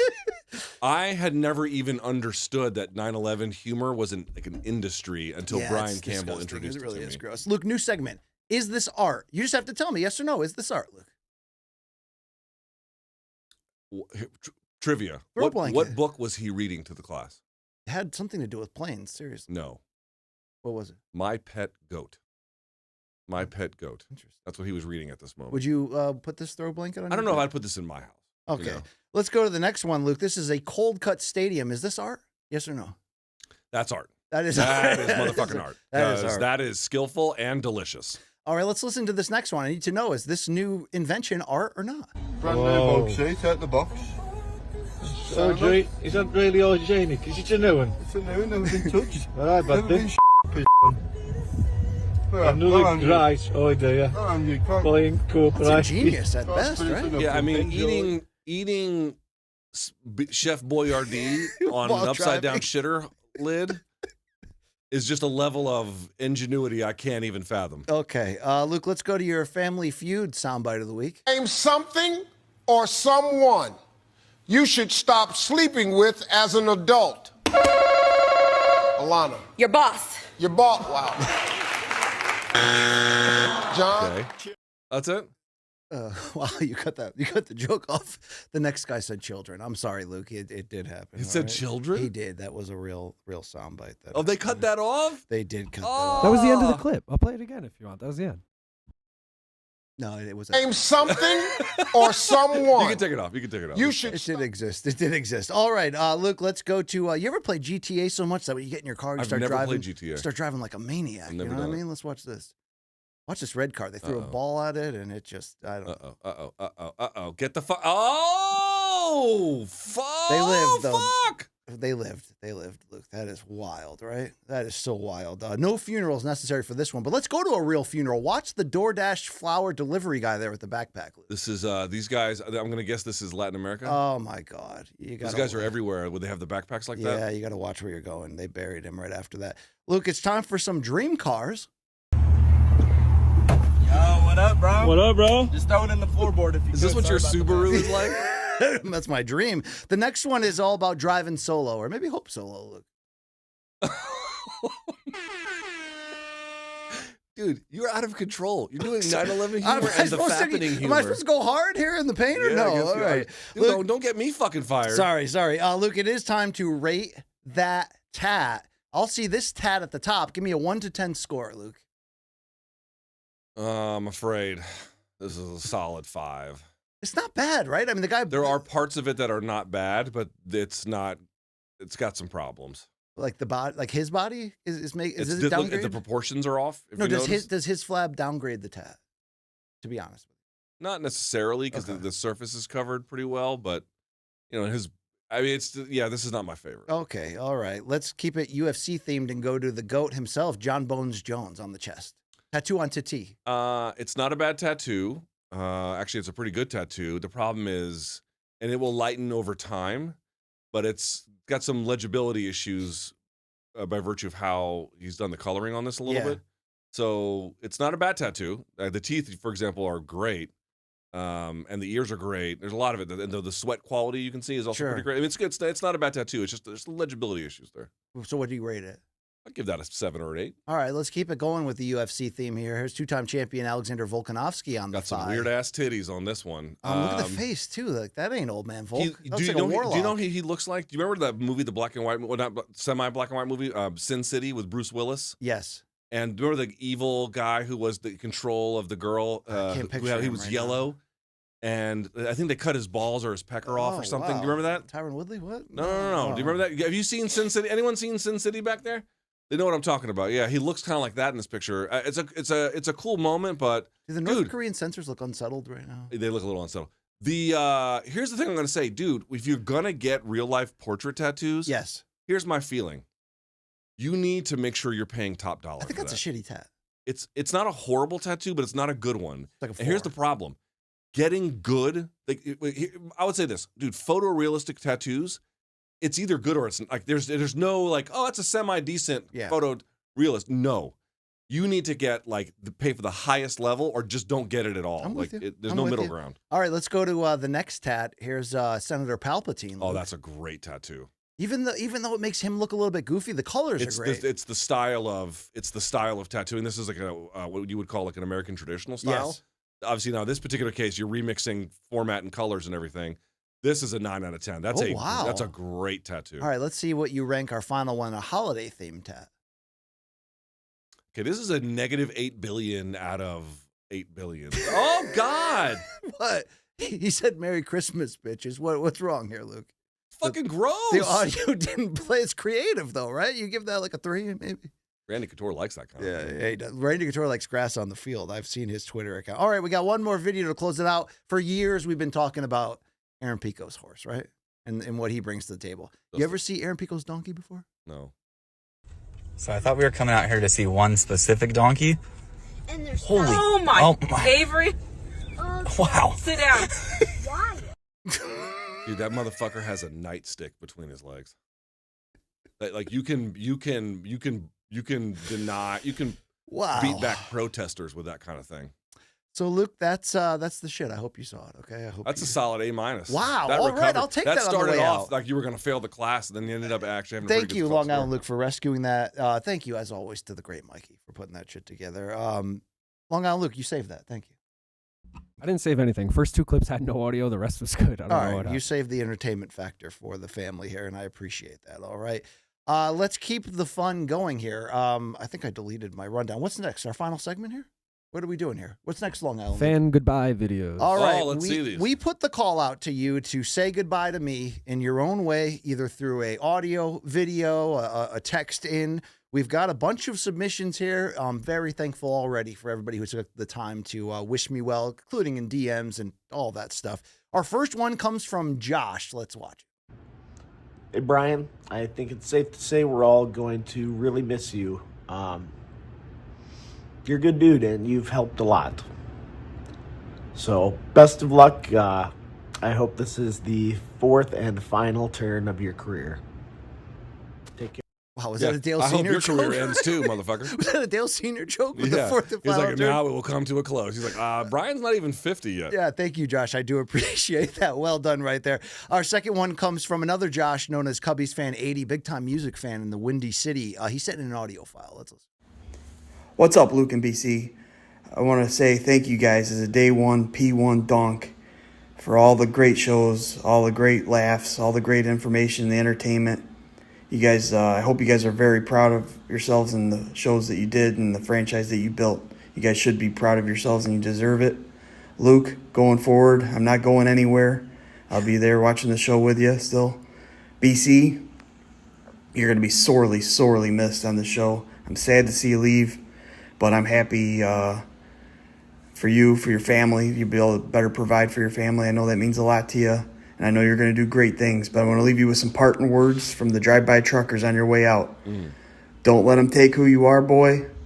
Don't try to be who you ain't, and don't let me catch you in Kendale with a bucket of wealthy man's paint. Yes. Don't call Cheers, what you're wearing fellas. an outfit. That's what I'm talking about right there. All right. Thank you so much, Josh. Well done. Let's was go great. to That was nice. Alexander for our next one. What's up, MK? Former BC hater. I liked you at first in the MMA beat, but after that overtime, just really obnoxious. I get why Luke, he got pissed so much. Of course, it makes sense. So to me, like, Luke is always going to be the whole kitchen.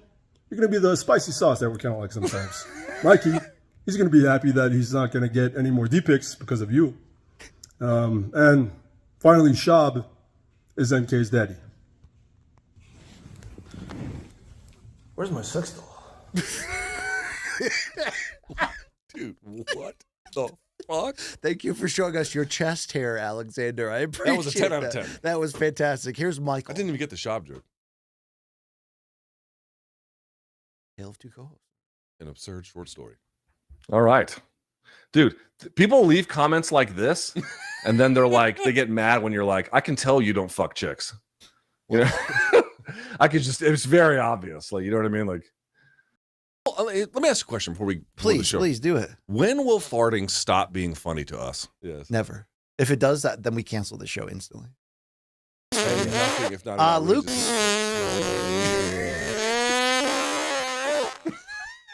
Luke, finally, you always say. I shit 5 times yesterday. That's true. All right. Don't miss it. Don't forget my final time in the studio, Meadowlark in Manhattan.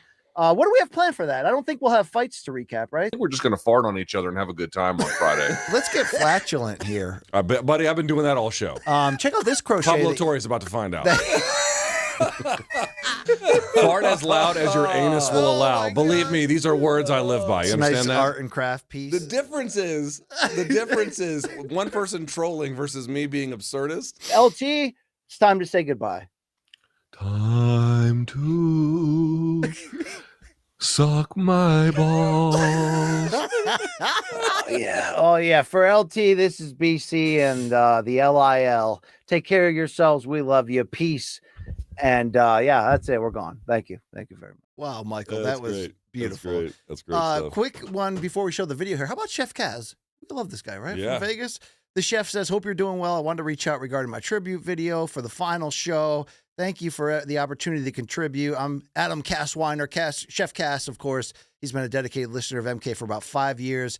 Came for Luke, stayed for BC. The humor, the goofiness, the self-awareness, the dumb movie references, the great music, and the reminder not to take ourselves too seriously.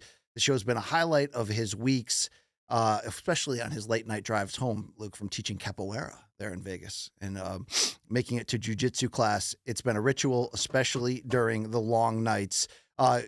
Cass also talking about some favorite MK memories, including the In Your House episode where I had the honor of feeding Luke and BC a gourmet meal, followed shortly by Luke allegedly upper decking my guest commode.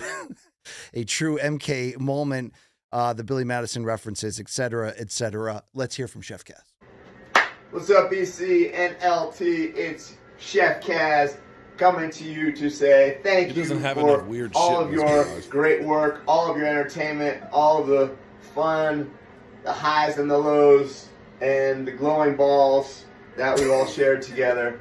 And BC, super excited to see what's next for you in your continued universe expansion, Wash Dad takeover.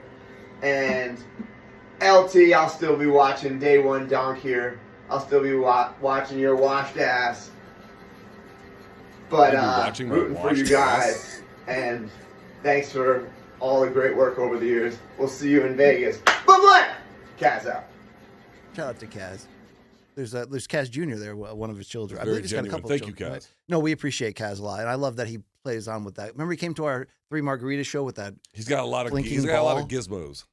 He went on to say a lot of really nice things about us, and I really appreciate that so much. Thank you, Kaz. Let's go on to our next one. Long Island Luke, do I pronounce this guy next one Zelko? Zelchko? That sounds better than I would have guessed. All right, let's hear from this fella. BC, you traitor piece of shit. If this was pickup basketball, I would elbow the fuck out of your face just for doing this to us.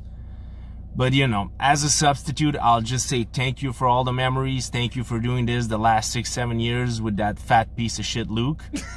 And good luck in all your future endeavors, man. It's been a great journey. Much love to you. Wow, that guy brought it, Phantom style. That was, just came and sprayed the block, didn't he? All right.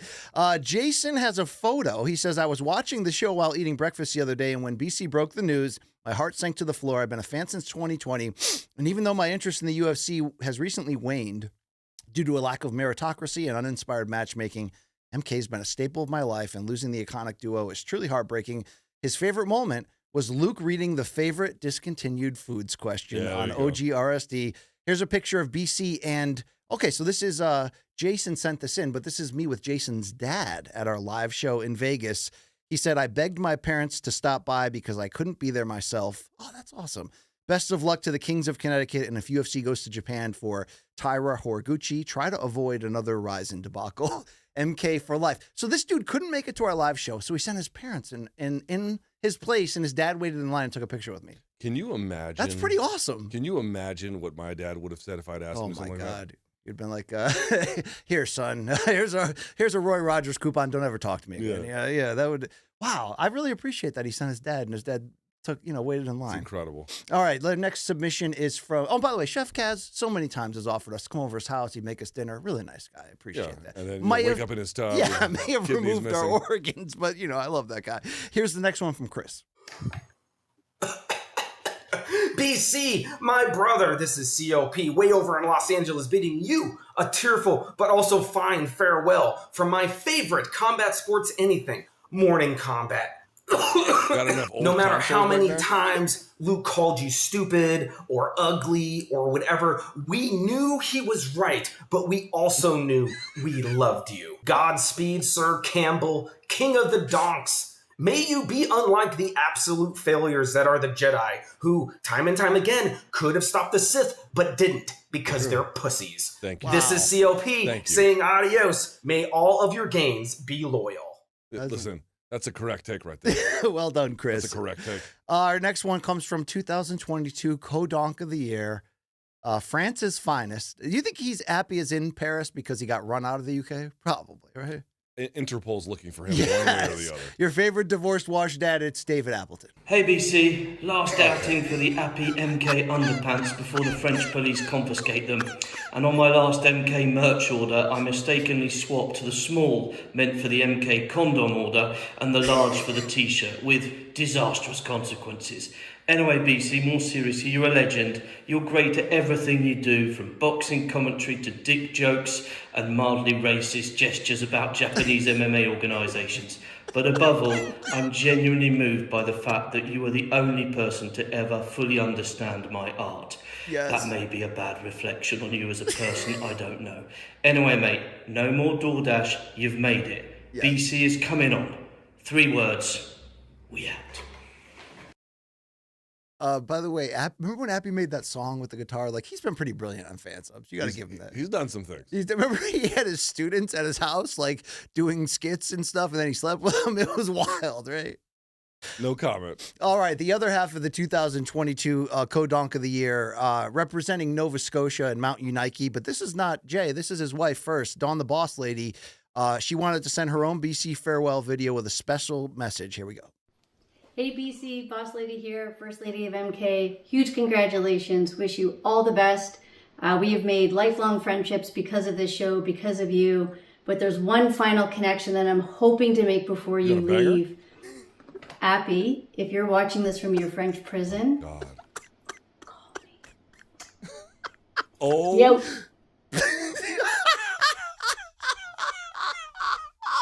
Oh my God, that was great. Thank you, Dawn. By the way, Dawn, talk about That was a 10 out of 10. Talk about a wonderful wife.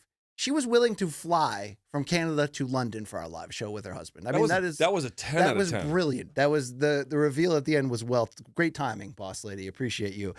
We also, of course, have one from JP himself, the great Jay Paquette. Let's listen. Still broken up. JP here from Mount Unique, Donk Nation, and more importantly, our living legend, End of an Era, BC. Thank you for everything you've done for us, always including us in the culture of the show. You are phenomenal. You're such a talent, best in the biz, as I always say. Thank you for spending personal and some private time with us at the live show in London. Truly a highlight of everything. Thank you so much, BC. We'll be following your career. Love you so much, brother. And 2 words, we hope. Great stuff. Very Jay. nice. Very heartfelt. Very, very much appreciate that. You know our boy Joe, the former ex-Marine. Which one's not? Former from Pennsylvania. Run Dem Cheeks in the house. Let's hear from him. Hey, BC, it's Joe and Hannah of Run Dem Cheeks fame. Just wanted to thank you for everything you've done with MK, and fair winds and following seas to you in your future. And thanks for having you seen this shit. By the way, Joe wore the bomber jacket. Remember when they climbed that mountain? I was at Mount Fuji or some shit. Yeah. That was fantastic. Thank you, Joe and Hannah. The next one is from Micah. He wrote a note to us. He said, I wanted to put a stamp on the whole sauce segment. BC is the sauce. I'll explain why. A sauce elevates a dish. Luke is the dish. Chicken is good on its own, but chicken can be much better with a rich, buttery sauce. The sauce brings out the potential of the chicken. Do I want to drink the sauce on its own? No. But that sauce can make the dish 5 times better. You two had the perfect chemistry, the yin and the yang. All the best to BC in the next chapter, and I'm looking forward to see what the next evolution of MK looks like. Happy New Year. Wow, thank you, Micah. That was well said. well done right there. Luke, a great friend of our show, Average Joe Romero, California fame, dog fame. We love this guy. He sent in a note to us. He says, "Hi guys, I wanted to take a second to write something out for BC's final full-time show and share what MK has meant to me over the years. I've told both of you personally that my mom passed away suddenly in late 2019. It was a real bad time for me, real bad. Nothing made sense anymore, and the world just felt dark. Watching an episode in MK in 2020 was the first time I remember laughing after that. I don't remember what it was, but I remember an interaction between you two that made me laugh. From there, I sort of grew to accept that it was okay to laugh and enjoy things again. It was a healing moment when I needed it the most. When our beloved dogs, Brutus and Bagel, passed away, you both took time out on the show each time to mention them and other words of kindness and comfort. It's something I will never forget. For me, MK has always felt like two friends that offer comfort when times are good, bad, or in between. When the rest of the world didn't make sense, BC and LT were there to offer levity and an escape within a 2-hour show. BC, we love you, brother. I'm sorry to see you go, but I'm excited to watch your next chapter. Luke, the show couldn't be in more capable hands, and I'm really excited to see what you, LIL, and the rest of the crew have in store. We're rooting for you, forever a fan. MK for life, Average Joe. Wow, that was well said right there. The fact that we could somehow be trusted to fill that hole when people's lives are going, you know, we all have seasons of heck. Your life can go to heck. And if we became that for people, whether it was the pandemic or whether it was after a loss of a loved one, good Lord, Luke, that's an important job, and I appreciate that. We also had some ex-staffers send in some videos here. I want to see who didn't send one in. Well, I don't think we need to shame them, but I just want to say, I want to congratulate and thank them. I appreciated, everyone from Showtime, CBS Sports, Malka, everyone who sent in, but everyone who worked on our shows. Most surprising person who reached out?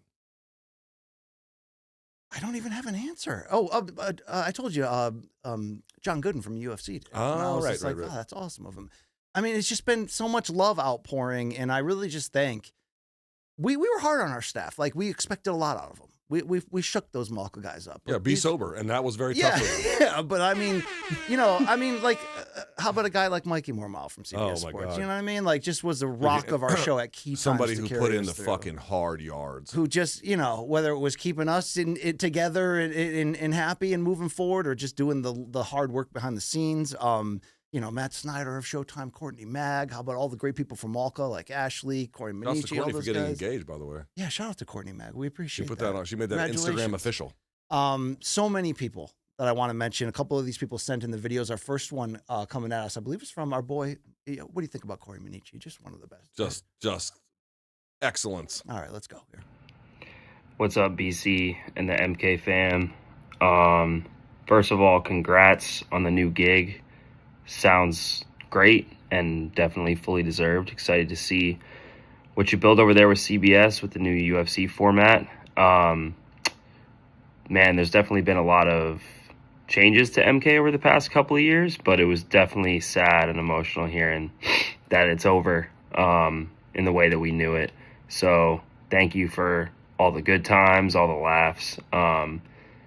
I miss all those studio days, all the days on the road. One story that quickly comes to mind is when you dipped out on us on dinner because you were too deep into the Delta 8s and sat down for dinner in Vegas at, I think it was a diner in New York. Sat down with, I think it was me, Mikey, and Jake von Amsterdam. You sat down, you looked at the menu, and you said, I gotta go to bed. You went to bed, and then we walked through the casino maybe an hour later and saw you grabbing a pizza. Very good times, man. Too many good times to name. Love the doc rewatch alongs. I've watched them through a couple of times recently too, and just reminisce. And yeah, we really had a good thing going, man. So I'm happy for you. I'll still be tuned into MK. I'll of course still be tuned into Main Card Minute, and I'll be tuned into everything you got cooking over there with CBS and UFC with the new venture. So happy for you, and looking forward to it. peace. Thank you, Manish. I love that guy.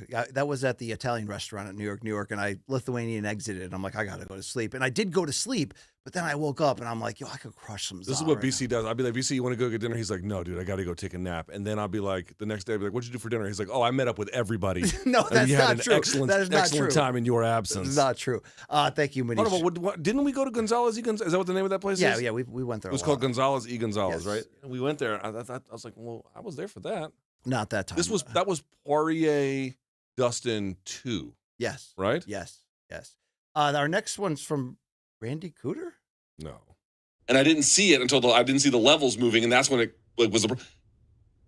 How am I supposed to? You know what I mean? Like, I don't know what to do with you. You know, obviously it's not a lifestyle issue; it's a genetic issue. That was the long-lost Randy Couture interview that we never got to air. The joke didn't land, but I'm glad we did it anyway. I appreciate the effort. I'm glad we just did it anyway. The same. All right. Our next one comes from, if you had to, say something about Tristan. What's Tristan's last name? Wait, we're skipping one before this. Oh, we sorry. got, it might not be on the list, but Brendan Lynch. Oh, Brendan Lynch. Poor man's Gordon Ryan. I love that guy, our old social guy from Malka West. Let's listen to the poor man's Gordon Ryan. BC, thanks for making Morning Kombat one of the best combat sports shows ever made, as well as one of the most fun shows I've ever worked on. I'm so proud. Congratulations, and you're going to kill it at CBS. Ah, that was really nice of that guy. I like that guy. He always had good ideas. He was really friendly. He watched the show. He liked it. One of the because listen, work on these shows. These production people at Showtime. Let's be honest. Some of these motherfuckers couldn't be bothered to look at 5 seconds of this. But then Brendan Lynch was into the show. Yeah, he ran our Twitter account, and he very much had the voice. Oh my God, of I the miss show. those days. And he's also jacked as shit. That guy must tear it up on the weekends, right? Yeah, he probably gets a lot of. He's recently engaged, I believe. All right, maybe no more tearing. Maybe it no up. more plowing around. Yeah. I was going to mention our boy Tristan, who, I always felt like if shit was going to go down and we needed somebody to kill a mother effer, Tristan would just step in. I mean, he had animals tattooed, There's rabbit no animals. way he hasn't killed animals. Yeah. With his bare hands before. Tristan G, right? That's our guy. Let's hear from Tristan. Tristan the man. Oh my God. How's it going, BC? Former MK cameraman Tristan here, with the rabbit animal tattoos. Wanting to wish you the best of luck on your continued endeavors with CBS Sports and wanting to let you know that you will forever live on in the MK multiverse. Best of luck. Well done, Tristan. Well done. If you ever cross me, I'll wear your skin on it he'll kill you and then wear your skin and come back as BC, like Vincent D'Onofrio and as the Bug Man and Men By the in way, Black. that's the most words. Dude, what the fuck That's the is most that? words we've ever Look shared. at all he has. Are those box cutters? A table full of box cutters. And Oh beer. my God. Luke, that's the most. I wanted to say that's the most amount of words we've ever exchanged, but I did hang with him once in Minneapolis when I was out there calling Showtime boxing. Yeah. It's actually a really good hang. So shout out to You remember that Tristan. guy in the movie Stripes? I don't want, the guy was like, any of you Yeah. H words Yeah. touch my stuff. Yeah. I'll kill you. I'll kill you. That's Tristan. Our next one comes from. What can we really say about Jake Von Amsterdam? What is Jake's real last name? Roseman. Jake Roseman. Fuckface McGee. Jake Roseman started off as our weird camera guy and just somehow evolved into a playable character and the genius behind the docs. Now, Matt Snyder was a genius behind the docs as well, but it was Jake that edited, put it together, and really executed Also a the Jets plans. fan. Yeah, and one of the nicest and weirdest and nicest people I've ever met. You know what I mean? I agree with both those things. All Weird right, and nice. Let's hear from Jake. Hey, BC. Jake Von Amsterdam here. Yeah, weird Thank you for athlete. everything you've given us through the MK universe. Thank you for your artwork. Thank you for blessing us with your fart jokes. And good luck on your next endeavor. In return for all you've given us, I want to give you 30 seconds of me sparring Muay Thai. And let me know if I won this round. How are you 15 and have that hairline? Look at him repping MK.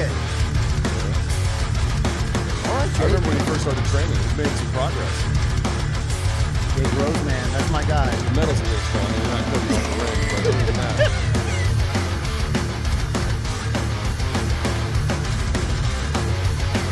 Okay. I mean, we don't need to.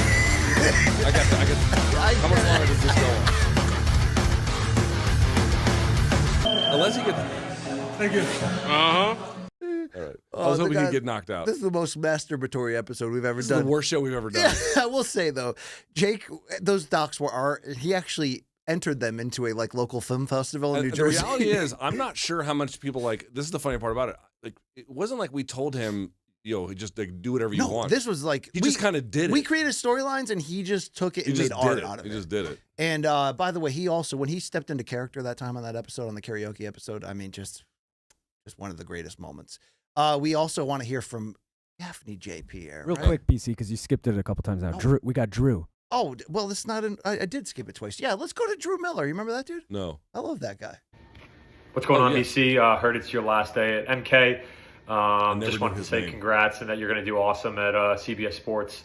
My second day at Malka was the Tank Rolly weigh-in where you fell off the stage at Barclays Center, and have kind of been a fan ever since and listened. I shot MK the following Monday. I did a bunch of social edits and helped with YouTube cuts and all that stuff. So just wanted to say good luck, man. You're going to do awesome, and thanks for all the laughs throughout the years. Good luck, man. Appreciate you, Drew. That was very nice. He's a good dude. He was good. He was a big metal fan. Yes, he worked on a lot of our rooftop pregame previews Mm-hmm. back in the day, right there. All right, now we have one Gaffney J. Pierre representing Haiti. Love that guy. Love that guy. What is he? Here we go. BC, congratulations on the next chapter, brother. I wish you all the success in the world. Look at that shirt. Man, it's crazy to see you go. It's been a long, long journey, and it's been a fun ride, hasn't it? So your sense of humor is going to be missed. Enjoy everything, and I'm going to miss you, Big Beige. Peace. One love out to Gaff. By the way, that was I forgot we had that shirt, that Grand GTA shirt. Dude, I'm telling you, I've completely lost track of the merch we've done. I don't think I ever owned that shirt, which is crazy. But Gaff, by the way, got I know Damien the Donk did it too. Yes. Gaff got a Morning Combat tattoo on. That is true. And I just, damn, Gaff. Okay, and he's still doing great shit on the main card minute. And what's his solo channel called? One more round. One more fights. round. There we go. Gaff is a legend right there. Long Island Luke, you made one too? Yeah, so I made a 30-second day in the life of Brian Campbell. Okay. Just masturbating for 30 seconds?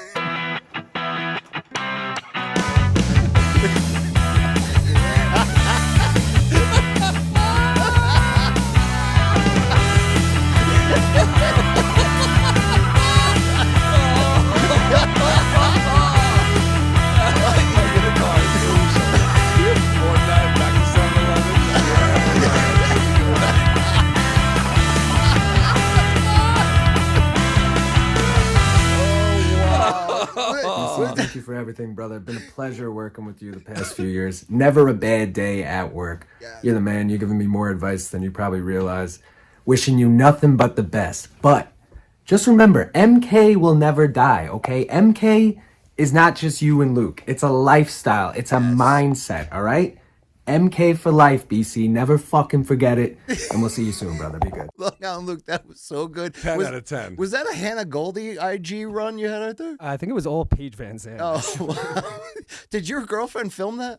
Yes, we filmed it yesterday. Wow. Shout out to her. She is great. That is Legend. Yeah, fantastic. shouts to her. Legend. All right, I'm told that there's a special surprise here. Can you tee that up, Long Island? God help us. Yeah, so Jake Van Amsterdam, not only did he film that video with the sparring, he put together, it is 4 minutes and 8 seconds worth of, well, let's just play it. And you guys can see. Oh my God, it's London. Oh. This is February of. Can they hear us? I thought you didn't want to be there. Yeah, they can hear you. No. We've done that bit. You want to come in and see my flat? Welcome to London. This is good. This is good. And this is where we do the room service diaries. You know, put a couple Scotsmen here, maybe an Ipswitcher. 1, 2, 3, 4, 5, 6, 7, 8, 9, 10. Where are we right now in London? What did we do yesterday? Euphoric reset. This is Thursday morning, and this is still, I'm awake, but this is still the euphoric hangover of possibility, of success, of a happy ending.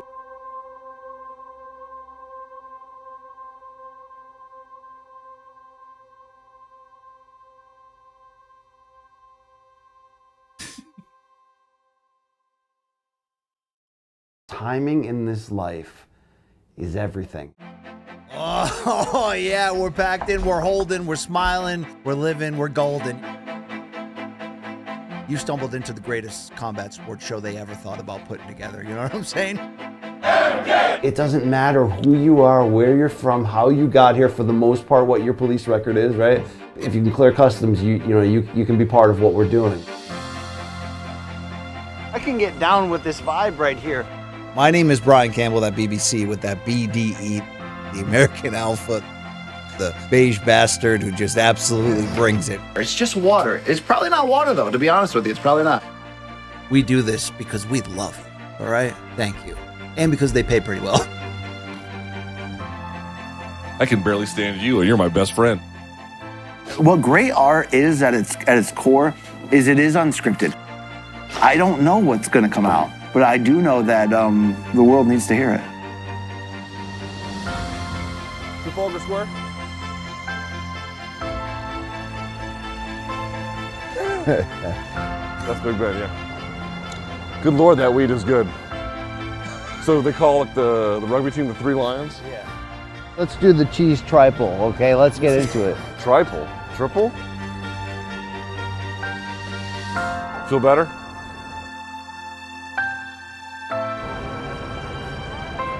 Are we doing a video or a picture?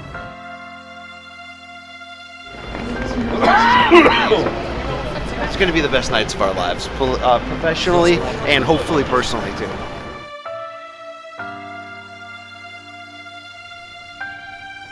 You work all those years for moments exactly like this, all right? I'm actually very surprised at the quality of that jacket. This is like the fan Super Bowl, this event. This is so cool, all right?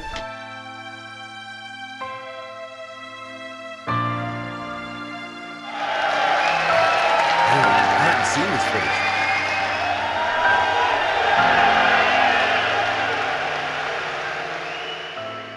MK all day, I'm a bit drunk. Every morning combat fan's got a favorite. Some people came here for LT and some people will stay here for LT, but I think a few people here along the way have realized that they love LT as I do. A lot of dudes. They also love them. Somar.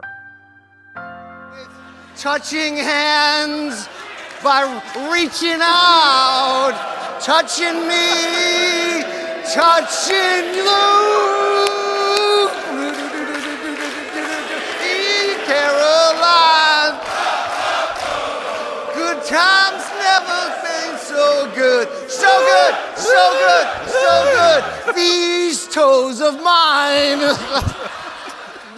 you know Oh, nicely done. Oh my God. They that cut was out the part where great. I made fun of you eating that Trapel sandwich and whatever it was called, and I said it was like dog food. Yeah.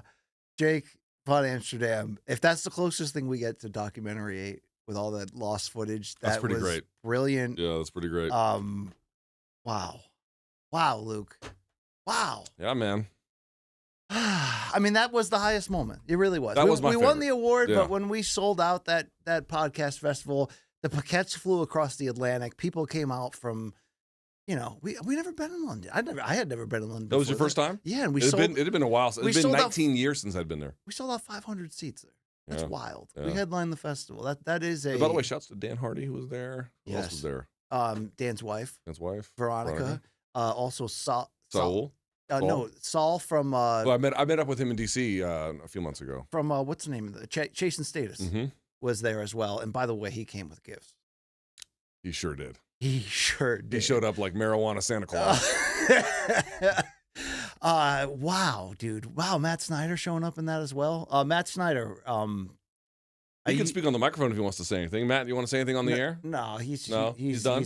I mean, he had tight pants on All in right, he's London. done. Let's let him know that. But I want to say, I'm not sure he showered this morning. Matt Snyder. I used to call Matt Snyder like 5 times a day because I just wanted this show to work and last and survive. And I said, one day, Matt, this show will consume 90% of not just your work week but your life. And I don't know if we ever got to that point, but Matt, I appreciate the understanding of this weird art and the allowance of the Showtime budget to execute a lot of that. And Jake, you are a weird, evil genius, and I appreciate not evil, loving genius, and I appreciate you so much. And LT, first of all, shout out, like we said, like we already shouted out BD Port, Mikey Mormile, Courtney Mag, you know, the Malka crew, the Ashley guys you saw Hooper, there, Gaff, all those guys you saw there.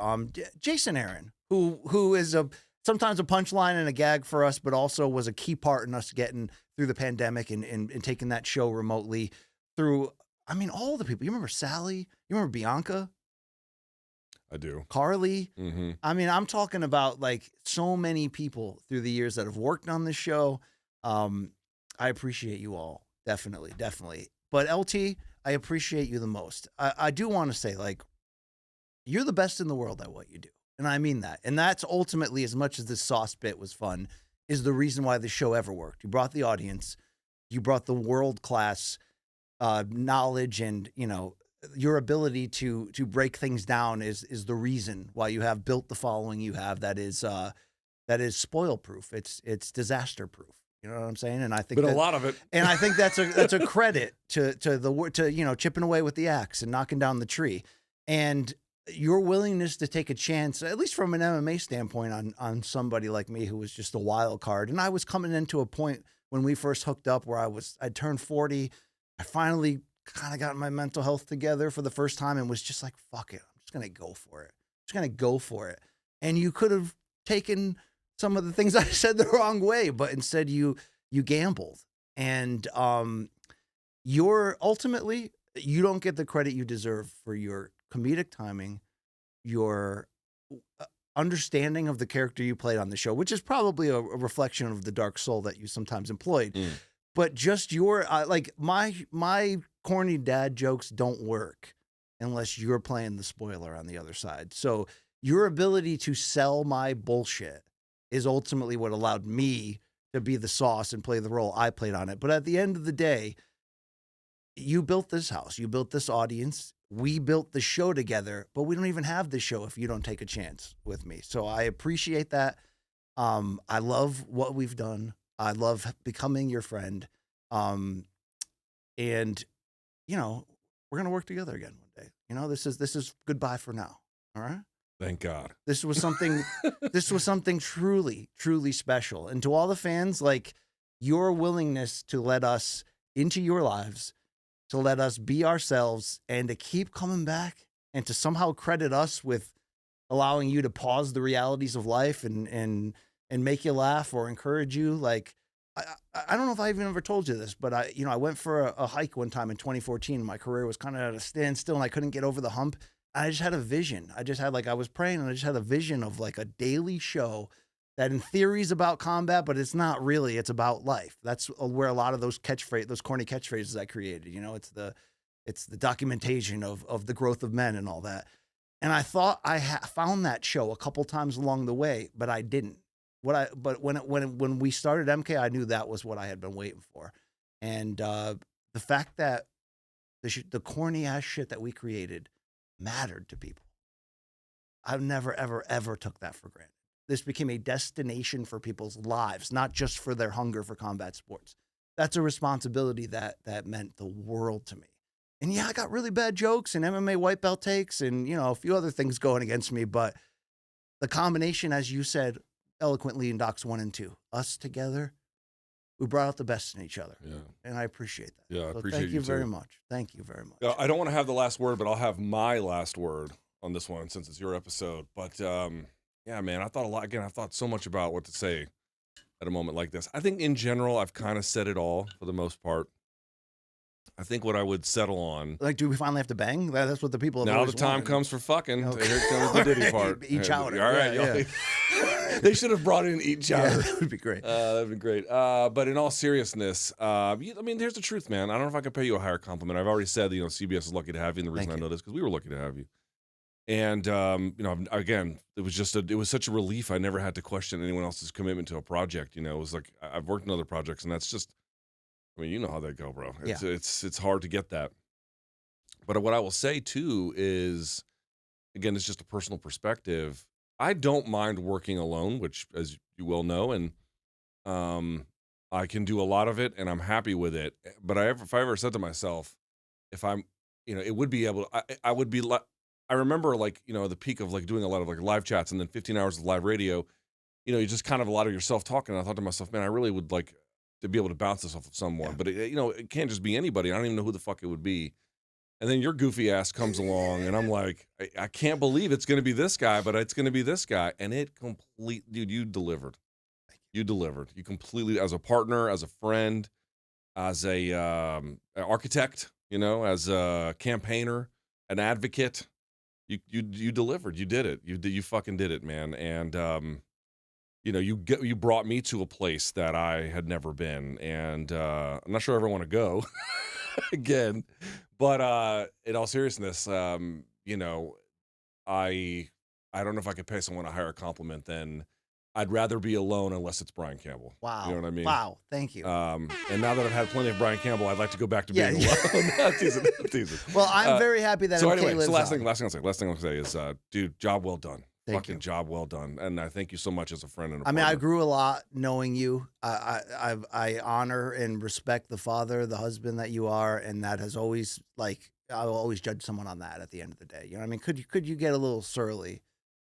Yeah, you can get a lot of surly, but but you also had to tolerate me pressing your buttons for the sake of the show, for the sake of the art. And I've tried to balance being a real friend with being an asshole the best I could too, as you have done a great job balancing being an asshole and a great friend the best you could too. And at the end of the day, I'm proud. And I just say thank you, to everybody. Thank you. Boy, we really this was just full on. Thank you for the forum. Thank you for the platform. And MK's not dead. Long Island Luke is right. It's a mindset. It's a lifestyle. I hope to announcements this week. I hope to guest in the future. I hope to reunite one day. I hope a lot of things. In the words of Motel 6, we'll keep the light on for you. Even though you can play the dark soul guy once in a while, don't stop believing. You haven't even hit your peak yet. You haven't even hit what you're going to be capable of doing. All right. You have what you can't teach. Nurture it. Keep letting it grow. Let the world see it. One day, just let the world just see the whole thing. Just see the whole thing. All right. Thank you. I won't pander any much more. Long Island Luke, thank you as well. Again, great stuff. Thank you, BC. Been a pleasure, brother. All right. And finally, for the last time for now, 2 words that we say with love. You can follow us, but first of all, like, subscribe, continue watching the show. Thank you to everybody in the extended universe, from Chuck Mindenhall, Rashad Evans, Jed Meshew, Aaron Bronstetter, Shaquille Majori. We've had so many great contributors over the years. Thank you to everybody there. If you want to profit off my exit, now would be a great time. Morningcombat.shop. 50% off the sale. Goes through what, tonight? When does that end? Yeah. Yeah, so I have it to end at 5 p.m. Eastern time. Okay. So 3.5 hours. Shout out to everybody. Thank you. You can purchase it, mix and match the colors. All proceeds go to the 3 of us for the end. Average Joe Art, thank you again for being a huge part of what we do here. All the donks of the year, Saul, everybody else. For the final time, we are out of here.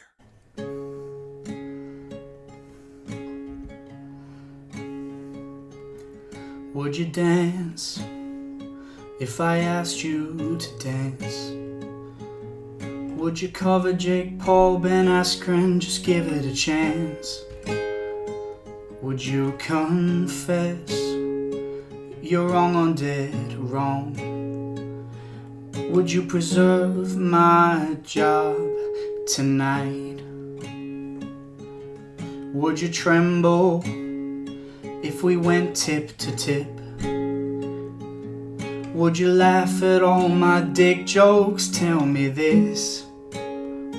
Now would you watch Holloway and Volkanovsky a total of 14 fucking times? I can be your co-host, baby. I could kiss away your pain. I will stand by you forever. They can't take my sauce away. MK all day, every day. Would you swear that you'll always be mine? Would you give me a producer credit and give me some shine? 'Cause after all, I've got a large fan base, the heart of a lion from a factory town. Have you seen this shit? You answer, bah. Let me sauce on your face tonight. I can be your co-host, baby. I can kiss away your pain. I will stand by you forever. They can't take the sauce away.